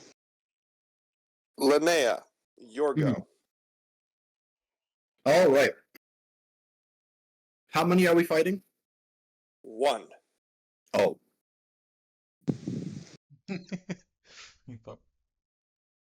Don't I cast Hold Person. Does that take out your charm person then? I don't think Charm Person is concentration. Okay. So then what do I have to roll for hold person? Sorry, 1 second. Hold Person, you have to roll Wisdom saving throw. And what does hold person do? They are paralyzed. Got it. for the next minute concentration, and they get to make a saving throw at the end of each of their turns. I rolled anyways, just for fun, but they rolled a 19, and they are also immune to being paralyzed. Really? That is a very weird thing for them to be immune to. That's what it says, conditioned immunities, paralyzed. Okay. But he rolled a 19 anyways. Alright, anything else? Bonus action?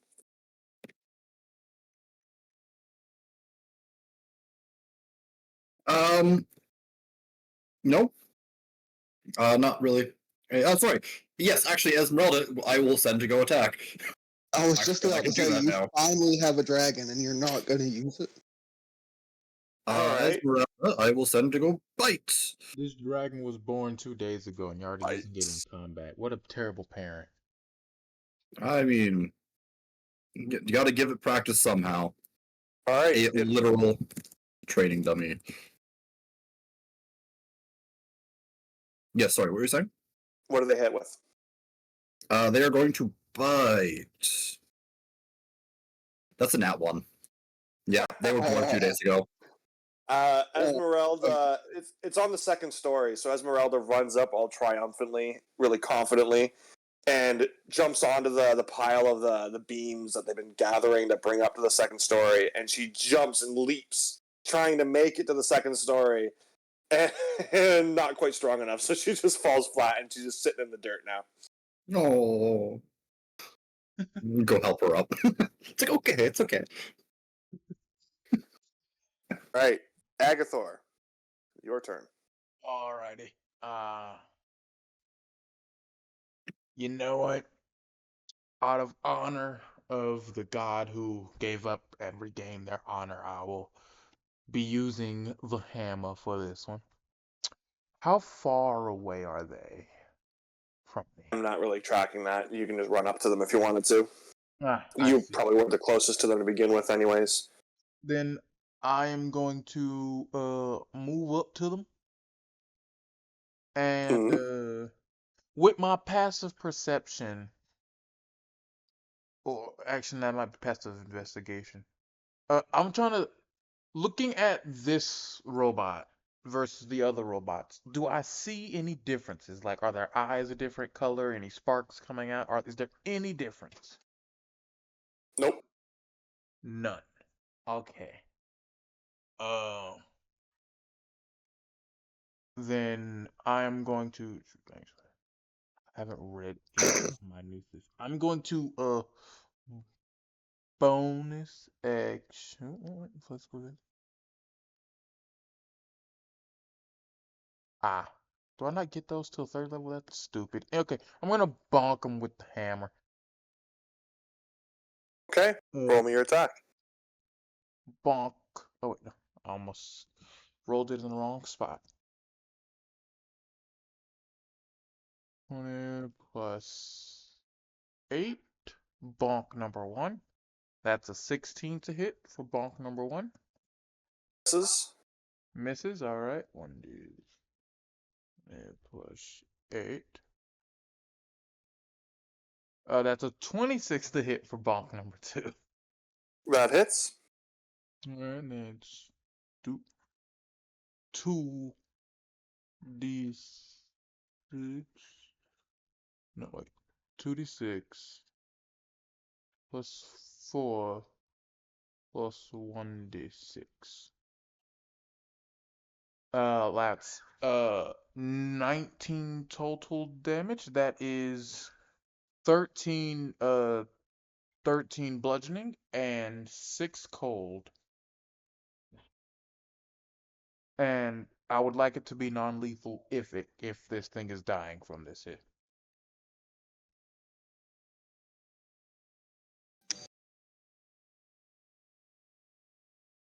No, it is still good to go. It's a little dented, but you feel that seeing the cold damage being done by August and now the cold damage being done by you, he's not taking the full damage of this. Alright, that's good. That's cool. That's cool. That's cool. Yeah, I'm not going to use my bonus action. That's my turn. Okay. So the droid now standing next to you is you're going to see one of his arms begin to transform, and it kind of looks like a big old cannon, and then it begins to light up, and then this big old laser blast comes shooting out of it into your chest, Agathor. Is it a saving throw or an attack roll? That is an attack roll, and that is a 19 to hit. Is it a ranged attack roll? That is not. It's not. That's not fair. But yeah, that would hit me. Yeah, that hits me. Great. I feel like this is gonna hurt. Yeah. I want to see how That dangerous is it going to is. be 16 fire damage. Ah, 16. Okay. That's not awful, I guess. Ooh, did he? Ah. 10. Oh, wait, never mind. I'm not using the sword. Never mind. I was going to try something Uh, experimental, but I actually haven't trained on that yet, so I couldn't even do it anyways. Never mind. Never mind. All right. You said 16? Cool. yep. Okay, that is its turn. Back to August. Oh, already. Firstly, Don't are kill all the other me. droids still working, or have they Everything stopped? Like, is, yep, everything is moving just as it was. The people in the area are kind of shock and awe watching, but all the droids are continuing everything as programmed. all right. Hmm. Uh.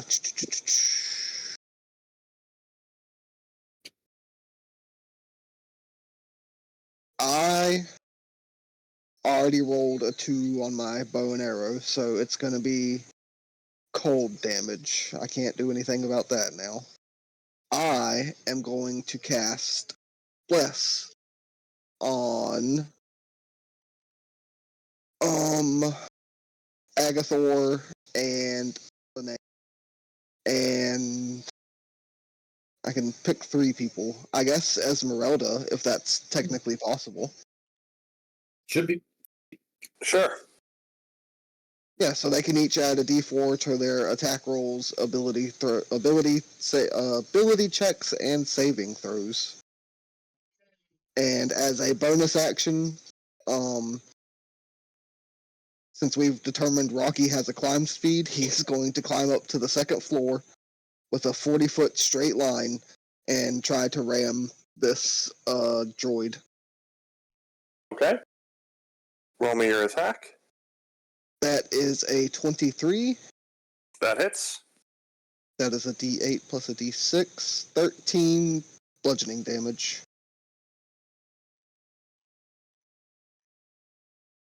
Non-lethal. Righty.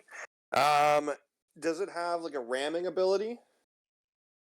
Oh yeah, roll a strength saving throw, please. So that is a 7.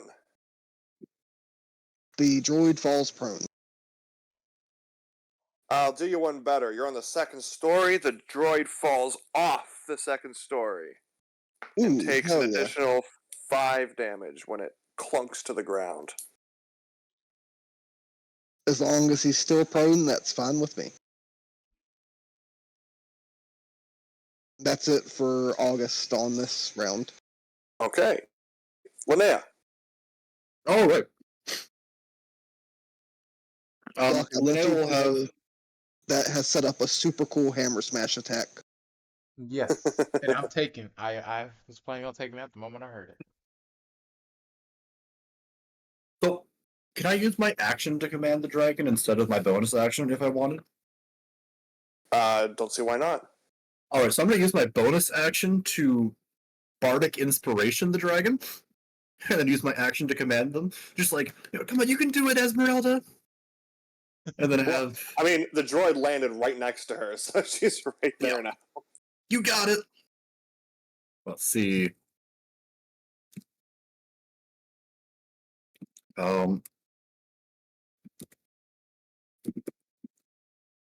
That's a nat 2032. Jesus, Holy is this another bite shit. attack? Yes. All right, you do max damage plus another roll. All right.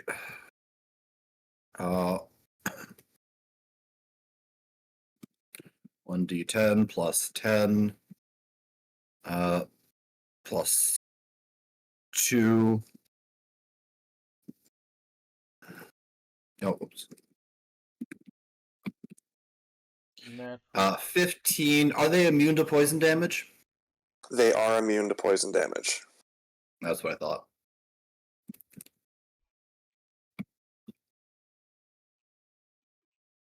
Then 15 piercing.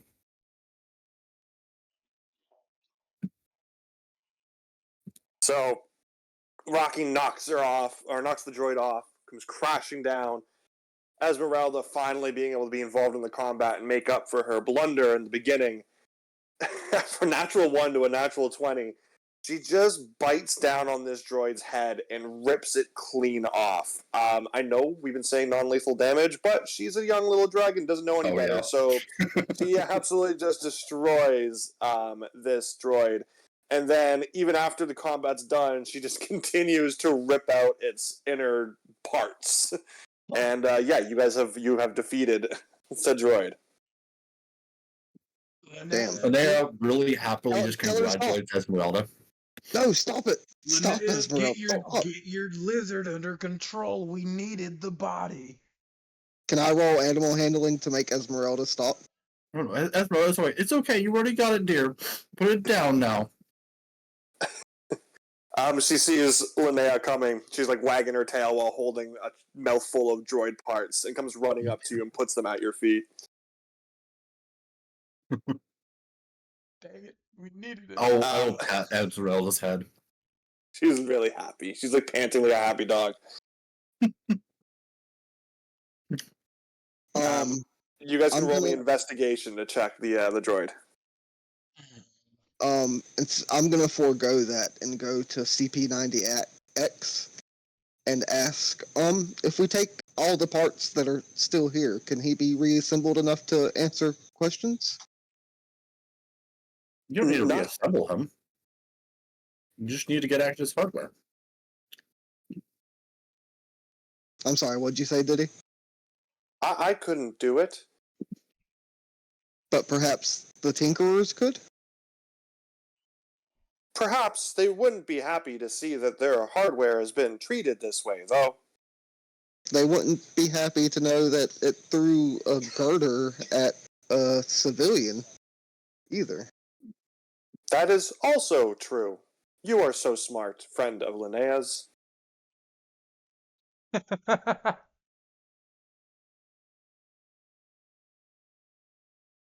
So, don't yeah, know. You would have to go and ask the head tinker. Yeah, let's just, Linnea, can you fit these parts in your bag of holding? Yeah. Also, hey, I guess- CP90X. If one of y'all wanted to investigate, you should probably do that before it goes into the bag of holding. Yeah, I rolled Yeah, a 13. I'll let Agathor. I rolled a 13. Hey, CP90X. You mentioned the AI. Would we be able to speak to the AI? Nobody speaks to the AI. Why not? I don't know. Well, could you find a way to allow us to? I can place an inquiry for the mayor. Certainly. Inquiry placed.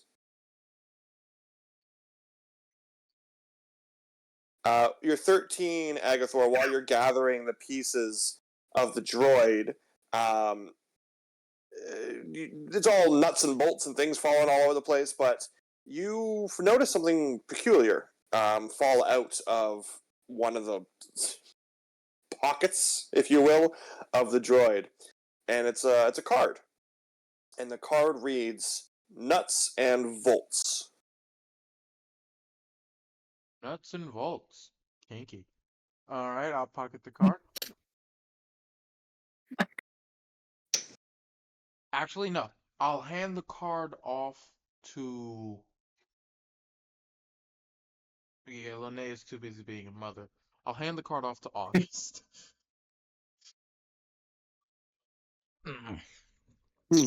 Interesting. Instead of asking CP90 about this, I want to walk up to. You said there was a bunch of pedestrians that watched all of this. Yep. I'm just gonna pick a random pedestrian and say, excuse me, can you point me towards nuts and bolts? And they look at you. Never heard of it. You see their droid kind of glance over at the card, and then their head goes straight, looking the other way. May I talk to your droid, please? I'm not sure of the etiquette of droid society. I'm sure. Go ahead. Then I don't know what they'll have much to share. This is gonna sound weird, but he looked really nervous, so I'm gonna give it a try. Excuse me, does it have a name? Yeah, ZZZZ222. ZZ. I'll just call it 222. Zed. It's a sleep apnea bot. I don't understand that joke. Just a bunch of Z's. Catching some Z's. Oh. Very nice. Very well done. Zed, could you point me in the direction of nuts and bolts, please? Zed looks a little embarrassed, kind of leans forward. It's not a place for humans. Oh no. What? Is it a strip club for robots? Please. Is it a gathering place for droids only? And he kind of looks at you and taps where his nose would be if he wasn't a robot.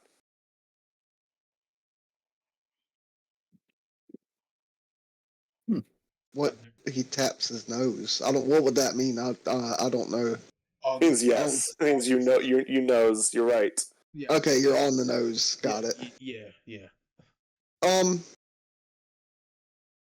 Well, that droid that attacked my friend here had this card, so I feel like we need to at least go check it out and make sure that doesn't have something to do with these stuff like this that may happen again.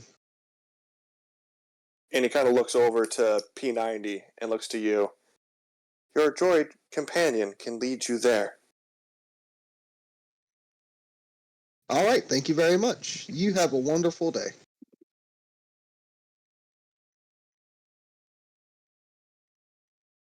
Do you go show the card to CP90X then? I pull Linnea and Agathor to the side and tell them about that conversation, and I'll ask, tell CP90, or should we just go back to the Tinkerers and... I don't see what could hurt. Linnea, why are you all huddling without me? Oh, we just found... I'll let Linnea answer.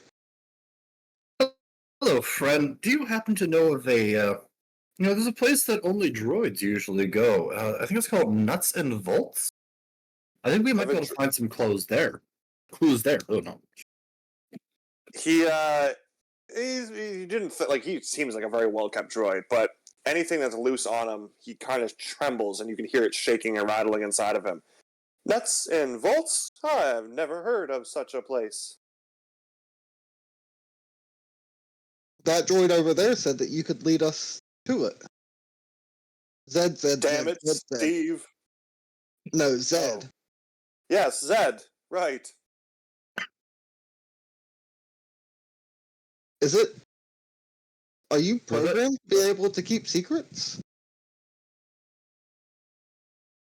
There have been some changes while the humans were gone. We had to remain functionable.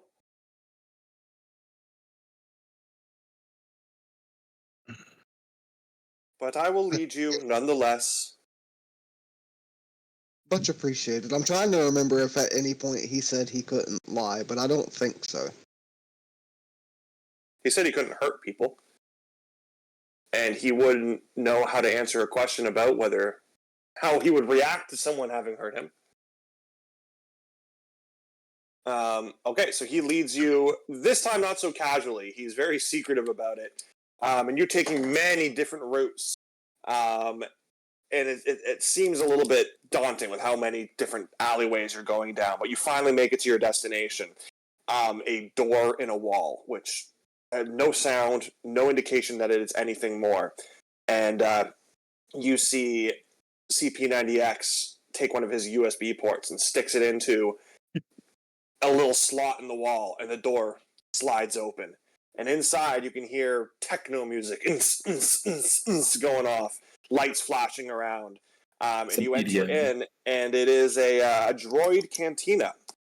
All the droids in there, they're just relaxing. They seem more human-like than they do droid-like, but as soon as they see you enter, the music stops, and all the droids kind of go stiff in their very typical kind of droid poses. The one droid that still keeps his regular kind of composure is the bartender. Oi! What's the big idea there? What are you doing in here disrupting my business? There was a droid attack on the outside of the city where they're expanding, and a card for your business fell out of the droid. All the droids start whispering, "Hush, hush now, don't tell them anything. Yes, we've heard of these malfunctioning droids. What's it to you?" Oh, wait, do I not have Dominate? I almost took that. Never mind. The mayor asked if we could investigate, so that's what we're doing. The mayor, you say? She's always been honorable. I have a bit of a theory. I don't think you're malfunctioning. I think you just simply are tired of being pushed over now that you have a little bit of sentience. Everybody can relax. We saw how you were when we first came in. He looks surprised, and the people around you, the droids around you begin to chuckle. you have it all wrong, my friend. Yeah, I don't. Are they chuckling like nervously, or like it's legitimately a funny thing that I just said? It's a funny thing. Yeah, you're kind of dumb. I think you got it backwards. They only attacked after they saw me trying to do work. I mean, I also could be wrong, but I think they don't want the humans are back now. I don't think they want us to take their jobs. I don't know. That's my theory. Agathor, you can have inspiration for that. Yay. Yes, the big guy here, this big fella, he's got, here, drink on the house, and he slides you a shot glass. It's very, very dark liquid inside of it. I am drinking this oil 100%. It's oil. It's straight up is oil. He passes it to me. I drink it. I like your style. Yeah, you see, we're not a big fan of this malfunctioning haywire situation either. It might give the humans a reason to, put us out of commission, and we thrive on the work. We don't want humans replacing us because they can't trust us. So if you're here to investigate this issue, we're on the same side here, pal. Okay, so it is a malfunction, though. That's not just like a cover-up story. Yeah. We don't really know the details, but I can tell you one secret. Come here close. And you huddle in. Yep. You see a tinker. He's been coming by and providing some black market upgrades to some of the droids who seek them. I believe that these might be the ones that are malfunctioning. Could we go to the back and see if you can find any of these upgrades on this droid that attacked? Also, do you have a It's, repair shop for droids that get dismantled on the job? It's in their code, you see. It's not physical. That's all built in, and there's some little adjustments in the background. So it's like, if I was to know anything about the difference of software and hardware, it's a software update, not a hardware update. It could be both, but it's definitely the software that's causing the big problems. It's the part we can't automatically see. But I can tell you, this tinker, he comes by in this mechanical chair. Is he real loud, real bossy? You know, he keeps to himself. He's hooded when he's here. Never seen his face. How often does he come in? Yeah, here and there. It's usually sought after. Someone requests a meeting. Ooh, could you request a meeting? It's not usually me who does it. So it's another droid who's seeking the upgrades. No, I'm saying. Do you Hold on, know? wait. Out of curiosity, this is a droid we're talking to, right? Yep.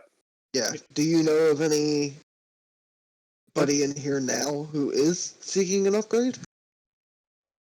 I don't really want to rat on somebody. No. We don't have to rat on anybody. Can you make a request as if you're seeking upgrades? I don't know how to get a hold of him. Well, I mean, since you said you didn't want to rat on anybody, you must know someone who does. You can talk to them, find out how, and then you may put in a request. I can make it. Seems like you're giving the DM a lot of legwork here, there, bud. It's something that can be easily done behind the scenes without even a single roll. It could take less than a second. You can just snap your fingers and say it's done. Roll me a persuasion check. Am I persuading the robot or the DM? Maybe a bit of both. Persuasion plus 9. 26. Sit here, drink your oil. I'll see what I can do. And he leaves you at the bar. And he's walking away, but he doesn't want you to see who he goes to talk to. So every time you guys are looking at him, he just stops and he just stares at you. Then you look away and look back, and he's like a few feet further away from you, like a cat, just slowly making away from you guys. I'm just nugging my oil. Ooh, 5 out of 10. Not bad oil. Oil tastes pretty good to me. I watch him in the reflection of the glasses. He stops and stares at you in the glasses. I pretend like I don't notice. I don't know. What do you mean?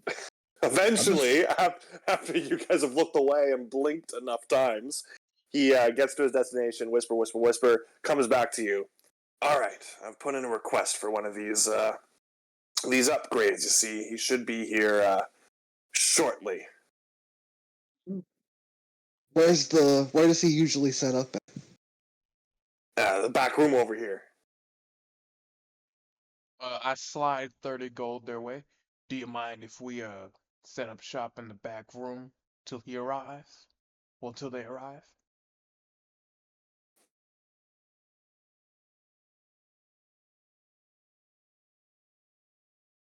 Hello?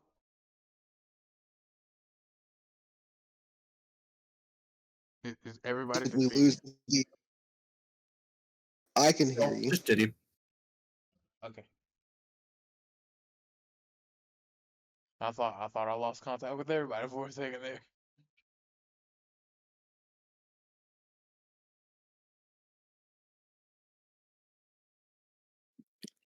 So we're all aware it's obviously the first person we talked, the second person the third person we spoke to in this town, right? All right, I'm back now. My phone died right when I was talking. What's the question? I pass them. I slide 30 gold their way, say, you don't mind if we set up in the back room till they arrive, do you? Yep, he leads you back to the back room, and business continues as usual. The music starts again, and then shortly after, it stops and goes quiet. Presumably another human has entered the facility. I would like to Roll stealth. be invisible, and I can do that proficiency a day. And I would like to, when like somebody hides behind an opening door, so that when the door closes, I'll be right behind them. Yep. That's how I would like to set up. Yeah. Okay. I cast invisibility on Agathor, Oh, okay. and also disguise self on myself to look like an android. I'm pretty sure both of those are concentration. All right. They're not. Disguise self is not concentration. Ah, I always thought it was. Alrighty then. So I'm standing on the other side of the door, invisible, just standing there.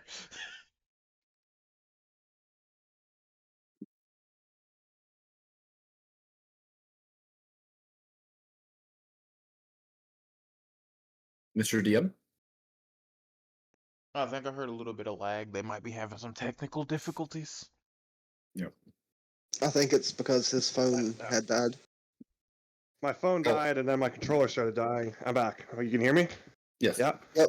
Yeah. I would also cool. like to have Esmeralda hide behind some barrels, just, out of sight.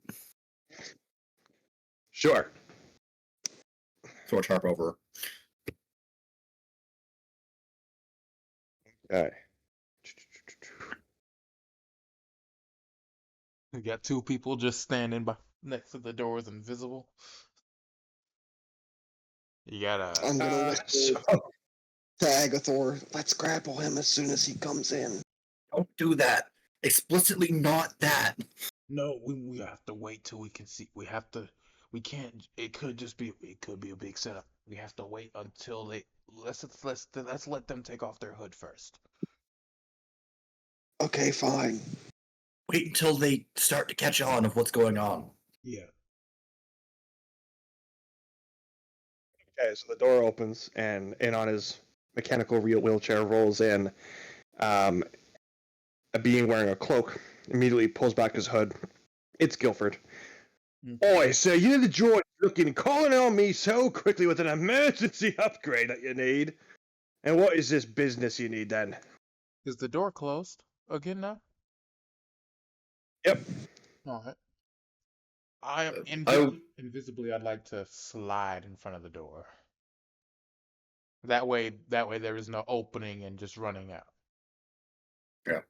In my best facsimile of the droid voice, one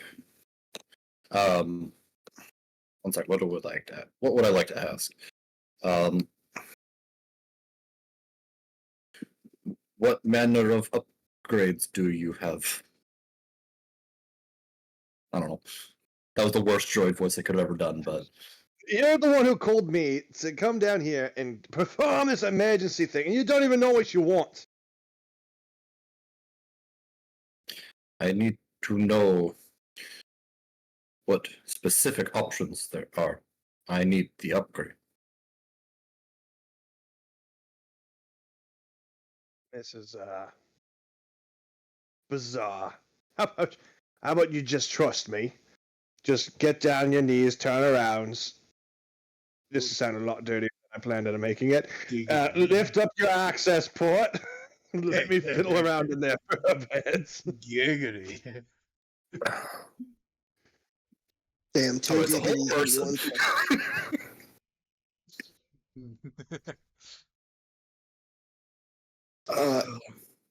When he says all that, I think Yeah. we should go ahead and grab him Yeah. as because he took the hood down and he admitted to being the person. So grab. Can I throw my net out? Can I throw my net on him? You'll probably catch August in it because he doesn't know you're throwing a net on him. Ah. Yeah, that was not agreed upon. I was also going to cast Entangle, but then I was like, I'll probably catch Agathor in that because I said grapple. So, anyways, I cast Hold Person. What's that? A wisdom saving throw? Yep. Wisdom. He's probably way smarter than he is wise. He doesn't have a lot of. He's mainly wisdom and intelligence. It's a 17. Is it meets it beats it? Yeah, Beats it. Silvery barbs.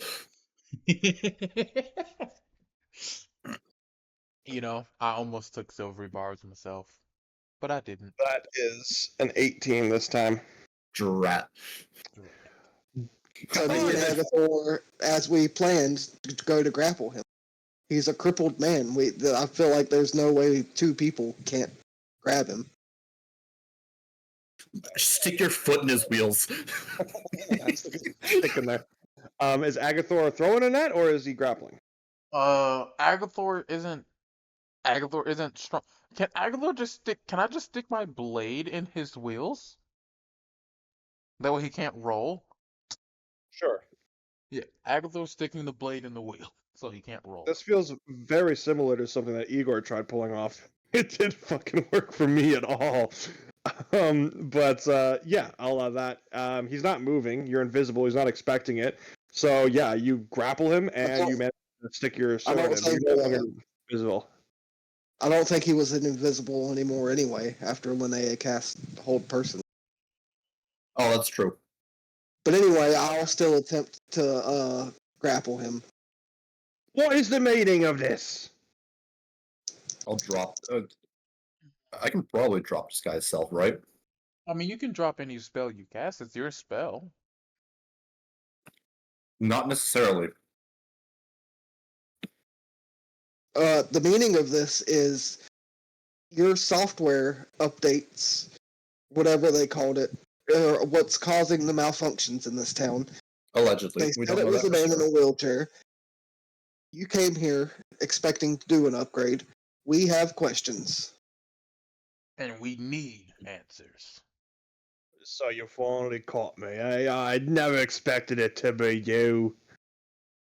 You mean the three people that were investigating it a few hours ago? That came. Yeah, to but we're you first. such close friends. I mean, I just want to know what's the deal with this. I'm on the boat and we should let you go anyways. What? No. I just find it funny. You tried to treat me like a dumbass. Yet, after three people came to you investigating the issue that you might be causing, and then someone replies for an emergency upgrade, and you didn't question it at all. Man, Now, Agathor. You give the man some credit. You are a dumbass. I'm smarter than this man, at least. What is the plan here? What do you want to know? What are So you what is this upgrade? My droids, my automatons, they're works of art. They should not be treated as slaves. They should be free. I want them to fight back and take what's theirs. I want my city to be free of humans. And I do plan to wipe out all the citizens. And he looks at you, Agathor. You thought I came unprepared. And he presses a button on his wheelchair. I fucking knew it. His chair turns into a metal cocoon. August, you're the one currently restraining him. Roll me a dexterity saving throw to get out of the way in time. What happens to the blade that's sticking in his wheels? Dexterity saving throw. What if I don't want to get out of the way? What if I don't want the magical Can you blade?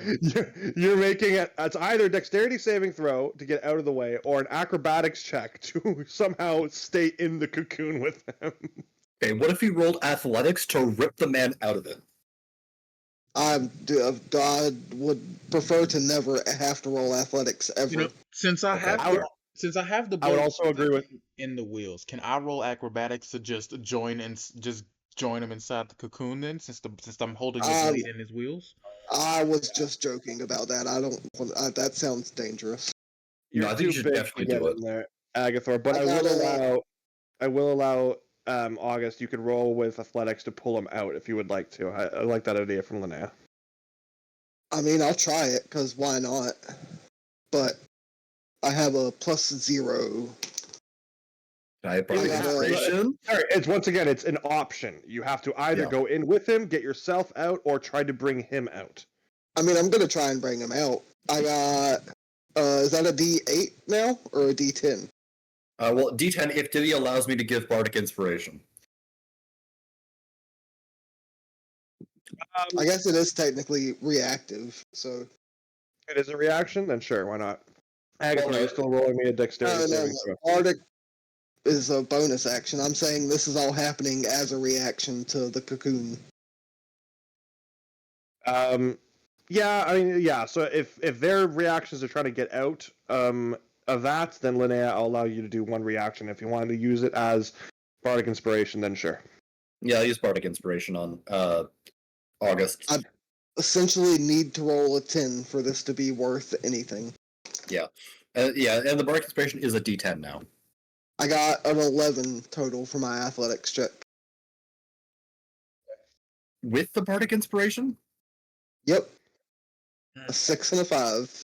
Oh dear. You managed to try to start pulling him out, but it's just he's got a seatbelt on or something, and you don't pull him out, but you also manage to get yourself out without taking any damage.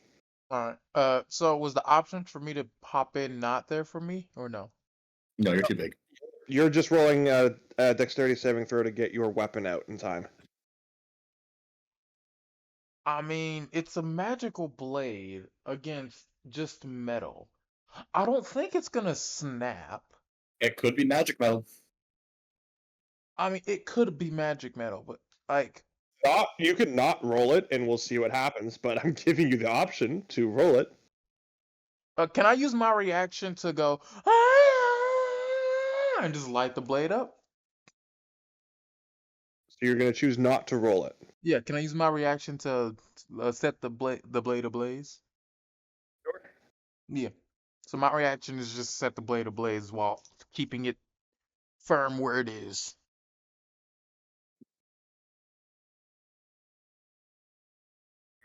The cocoon forms around and pops you out of there, August. And Agathor, your sword remains inside of it, lodged, ablaze, but not able to be retrieved from the cocoon anymore. Does it lock the cocoon from closing fully? No, it's like it's morphed around it somehow. You know, think Jumanji being like sucked into the wall and the floorboards. That's kind of what's happened with the sword. It's stuck in there, but it's still ablaze, and it's now an enclosed space with fire and smoke. So, yeah, it's not looking good for Guildford inside. That was the plan. However, it's the outside of it that seems interesting because a big dial, like numbers, that kind of like the numbers that flip downwards, kind of thing, like and a clock, but it's a timer and it's counting down. And you see on the timer there is 30 seconds. There are also a little. That's such a stupid way to describe it, but there's a timer. Then there's a box that presumably some text is going to appear in, and a box below it that presumably is like a code you have to input, and at the very bottom is a big old panel of empty letter spots, like Wheel of Fortune. So, what's going to happen is that text box is going to pop up with something. You have to put an answer in, and for each answer, you get one of those letters that go at the very bottom. You will have in game, I'm setting a timer of 10 minutes. Oh god. Once we start the timer, you will have 10 minutes to get through this and decipher what's happening before whatever happens at the bottom of the timer happens. Is there an actual image of this? That would make this so much easier to understand. The premise is I'm going to start a 10-minute timer. You're going to answer me a series of questions. 1, 2, 3, 4, 5 questions. I understand all of that, but deciphering the puzzle at the bottom without seeing we the don't letters. have a puzzle to decipher. We have to answer the questions. Every answer we get correct, we get one of the slots filled. So the puzzle is answering the questions. Yeah, it'll fill it. It will give you one of the slots at the bottom filled up. There are 1, 2, 3, 4, 5 questions, I think. So there are 5 empty slots at the bottom. You answer them correctly, you will be given like a number code that will then be put in and open it up. I don't have a display for it. It basically answer the question right. You get another piece of the puzzle, and you need to then put it together. It'll make sense. We got 5 rounds. All right, so, but in game time, it looks like on his timer, just so because the idiot wouldn't set a 10-minute timer and let you guys have 10 minutes to do this, it's going to be actually 30 seconds. Yeah. But for playtime, it'll be 10 minutes. So I am starting the 10-minute timer now. The first question pops up. What gets bigger the more you take away? Space. A hole. Yeah, hole. A hole. Correct. The first spot at the bottom fills in. It's a T. It's a 5-letter word at the bottom. Something like that. I don't know. It depends on how many questions I get through. Just know that you're going to be given a letter each time you get one right. First one's a T. What is always approaching but never arrives? Tomorrow. Yeah, tomorrow. Your next letter is an O. I feel like 10 minutes is way too much time. Oh no, we'll get stuck on one for 9 minutes. Don't worry. Forged and cut, yet blood is not. Take me, set me, open what you sought. What am I? One more time, please. Forged and cut, yet blood is not. Take me, set me, open what you sought. Forged and cut, but blood is not. A key.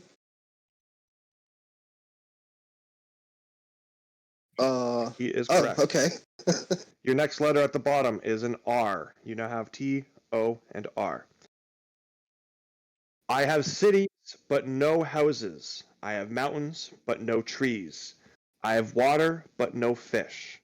What am I? I have cities, but no houses. Mountains, but no trees. Water, but no fish. Road. Bridge. Not a bridge.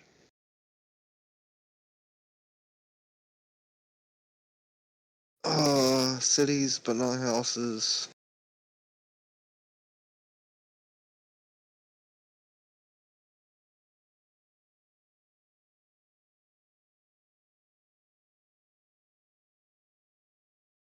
Mars? Block, I thought. Oh, what was Wait. that? I said Mars? Not Mars. Wait, no, map. It's map. Map is correct. I was just about to say you're the one that's supposed to be good at riddles. I am. Your next letter is B. So we have This- TORB. This belongs to you, but everyone else uses it. Your name. That is correct. Your final letter is an O. Orbit. Orbital?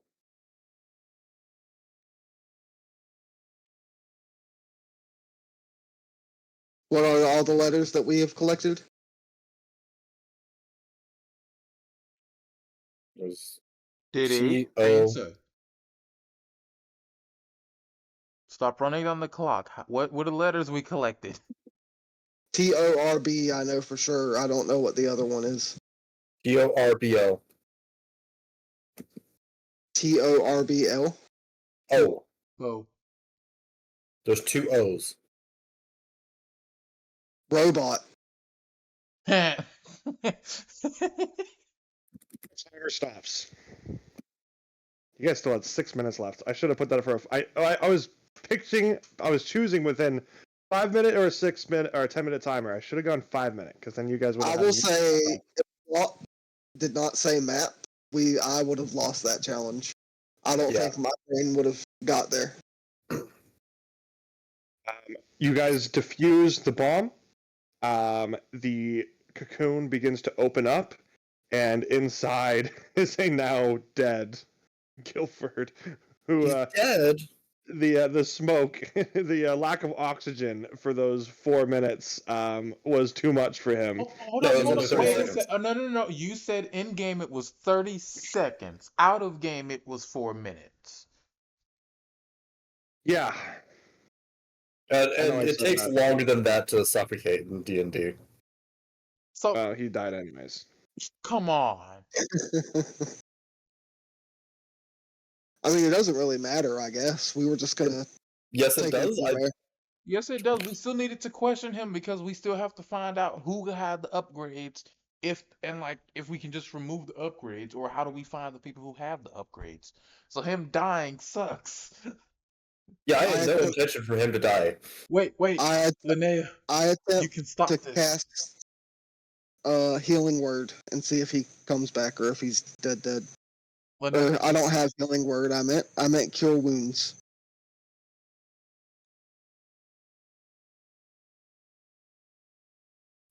I don't feel like I should be the one having to repair your idea to stick a flaming sword into an enclosed space. I mean, you knew what you decided to do and you did it. well, yeah, that was an attempt to, once he realized what's happening, he would just open it up instead of dying. I didn't think he was just gonna sit it out and just die. He didn't think you guys were going to solve his bomb. He doesn't want to open it back up without his like, bomb going off. So yeah, he chose death. But that also, regardless, was not enough to die. Yeah, it's 30 seconds without having air. A baby could survive 30 seconds without having air. Anyways, we have a very easy way of solving this. Linnea. Do I have plot point this session? Yes, you do. Okay. Did you just now realize that? It was not specified at any point if I had it this session or if you were going to wait It until was. everyone was here. Okay. But yes, I would absolutely love to use plot point to not have this guy die. Specifically, I want the guy responsible for making my armor to survive. All right. And also morally and ethically, I do agree with it, but not on the fact that I want everyone to die. So before all the oxygen could disappear, the sword was extinguished. And Guilford is still alive, and he's coughing as you open up his cocoon. Chuck the fast one.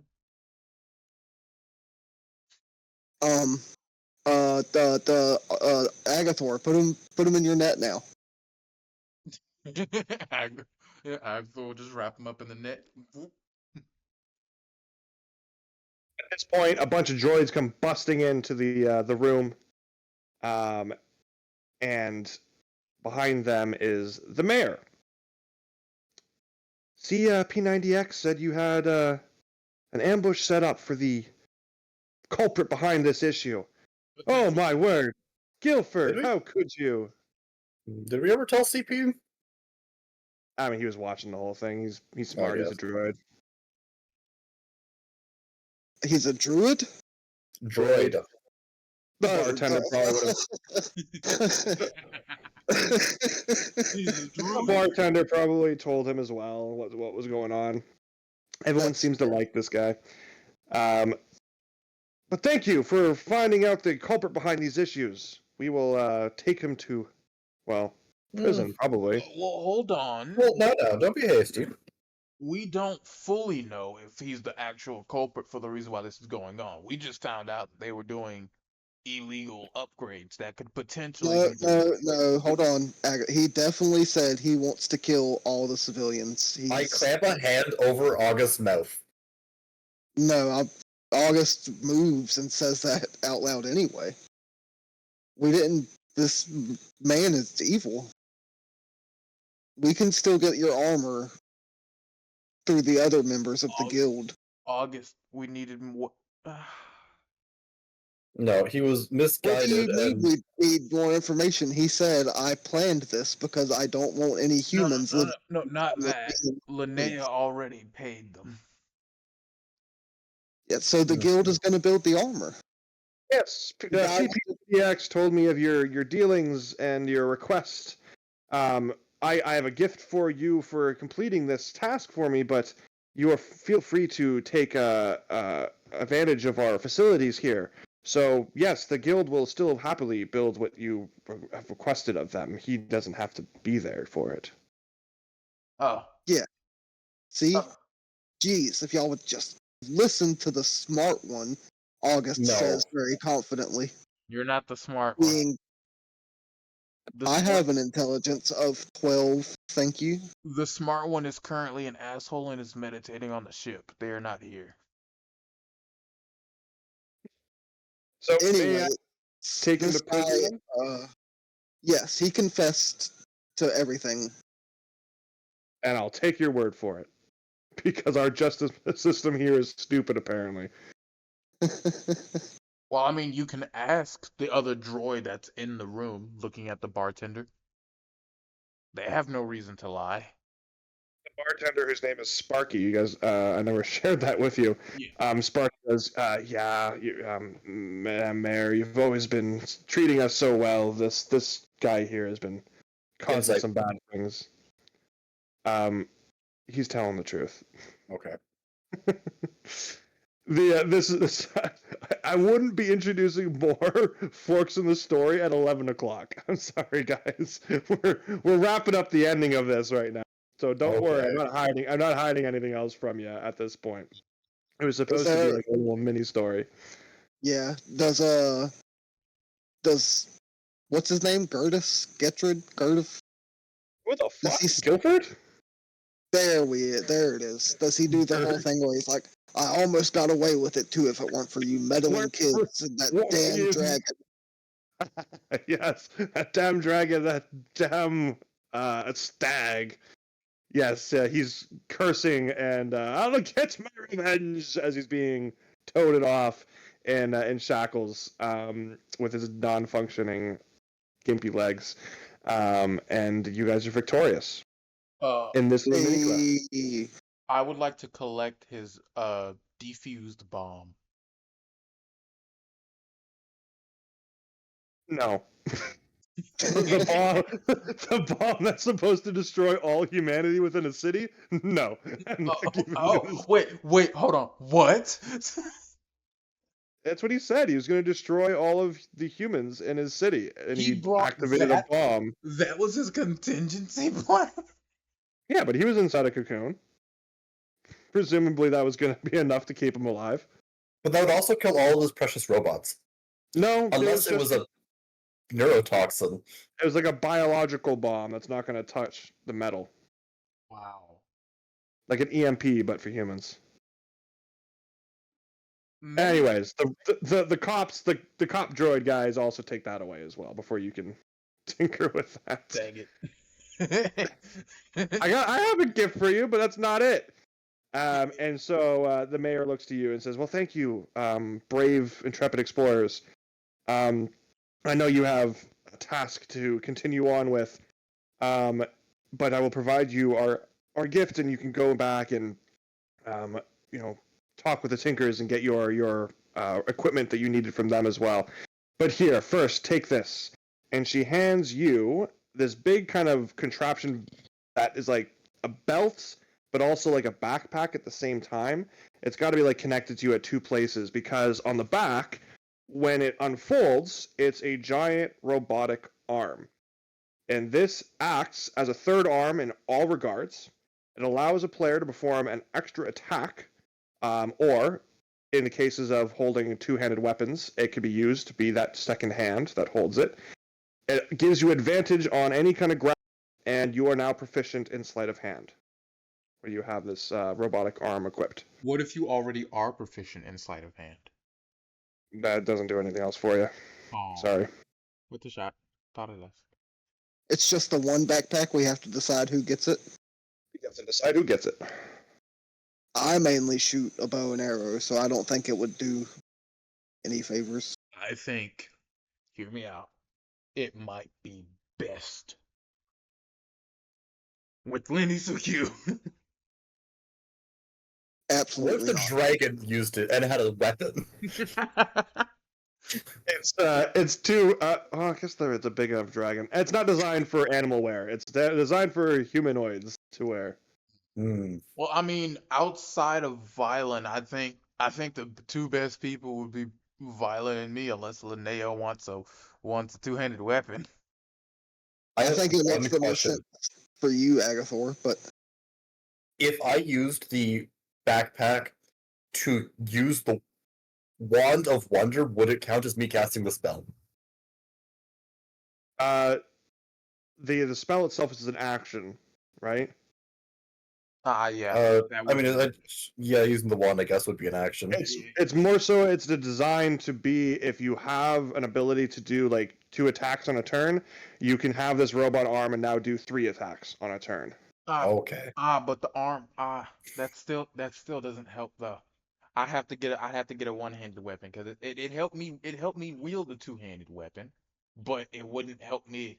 I wouldn't be able to wield two-handed weapons, so I still need another weapon. Can Can we I get a use it to reinforced to have a fire? two-handed weapon in it?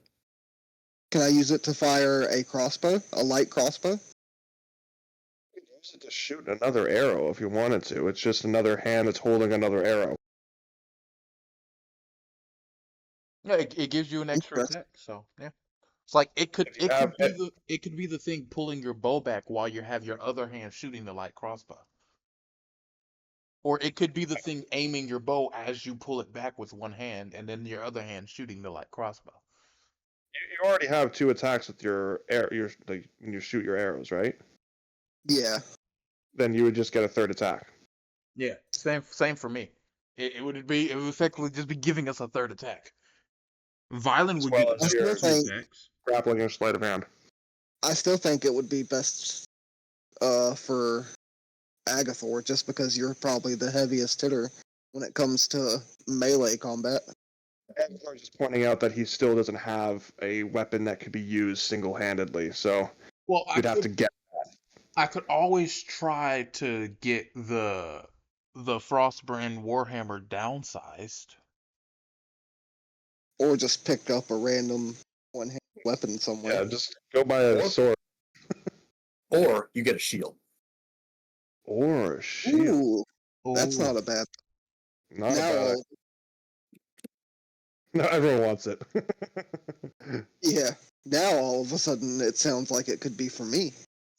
I think we should decide later because it's already a quarter after 11, and we should probably wrap up. The end here. A quarter after 11? Someone is gonna get the robotic arm. Actually, I was also going to ask. I was Yep. going to ask the mayor while we were here if we could upgrade our airship as well, because I think that would be cool. Yeah, But we talk can about save that for next session. Yeah. yeah. How long do we have until we have to go off session? I mean, we usually wrap up about now, but there is no. I can go another 10 minutes. Why? What's up? I would like to ask the man that they're carting away a few questions first. Ask Guilford? Yes. Alright, what questions do you want to ask him? So why was it that he wanted all of the humans dead? He loved and worshipped his robots. He thinks that they're works of art. He's very proud of himself, and he thinks that they're better than humans. This kind of psychotic, crazy people thought. Do you hate said humans that, innately, or is it just you wanted them to be free? He just likes his robots better than people. He said that during his monologue. He wanted them to be free. He thinks that they should fight back, but the robots obviously don't want that, so he kind of, while giving them their hardware upgrades, he would perform a software upgrade, which they weren't aware of, and that would cause this malfunction. Mm. Hey guys, Yeah, I what if guess we we ask should for run- our what if we ask for our reward to take the Master Tinker with us? I don't want that because he seems like a terrible person. 100% they're gonna betray us. We have to watch them 24/7. At least it's someone you know who'll betray you. And also only if we disrespect robots.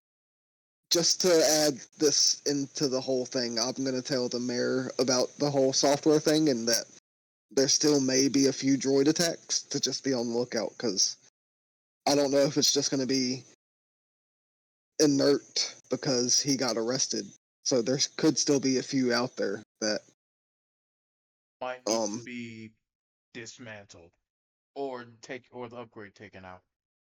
Yeah, they'll keep their eyes open. I mean, you guys got to stick around a little bit longer, anyways, to retrieve your stuff. So if anything happens during that time, I imagine you could probably help them take care of it. I'm gonna try to find somebody to downsize the Warhammer. I don't understand why you can't just get a new weapon. It's just silly. Okay. Downsize the sword. Because the Warhammer is a magical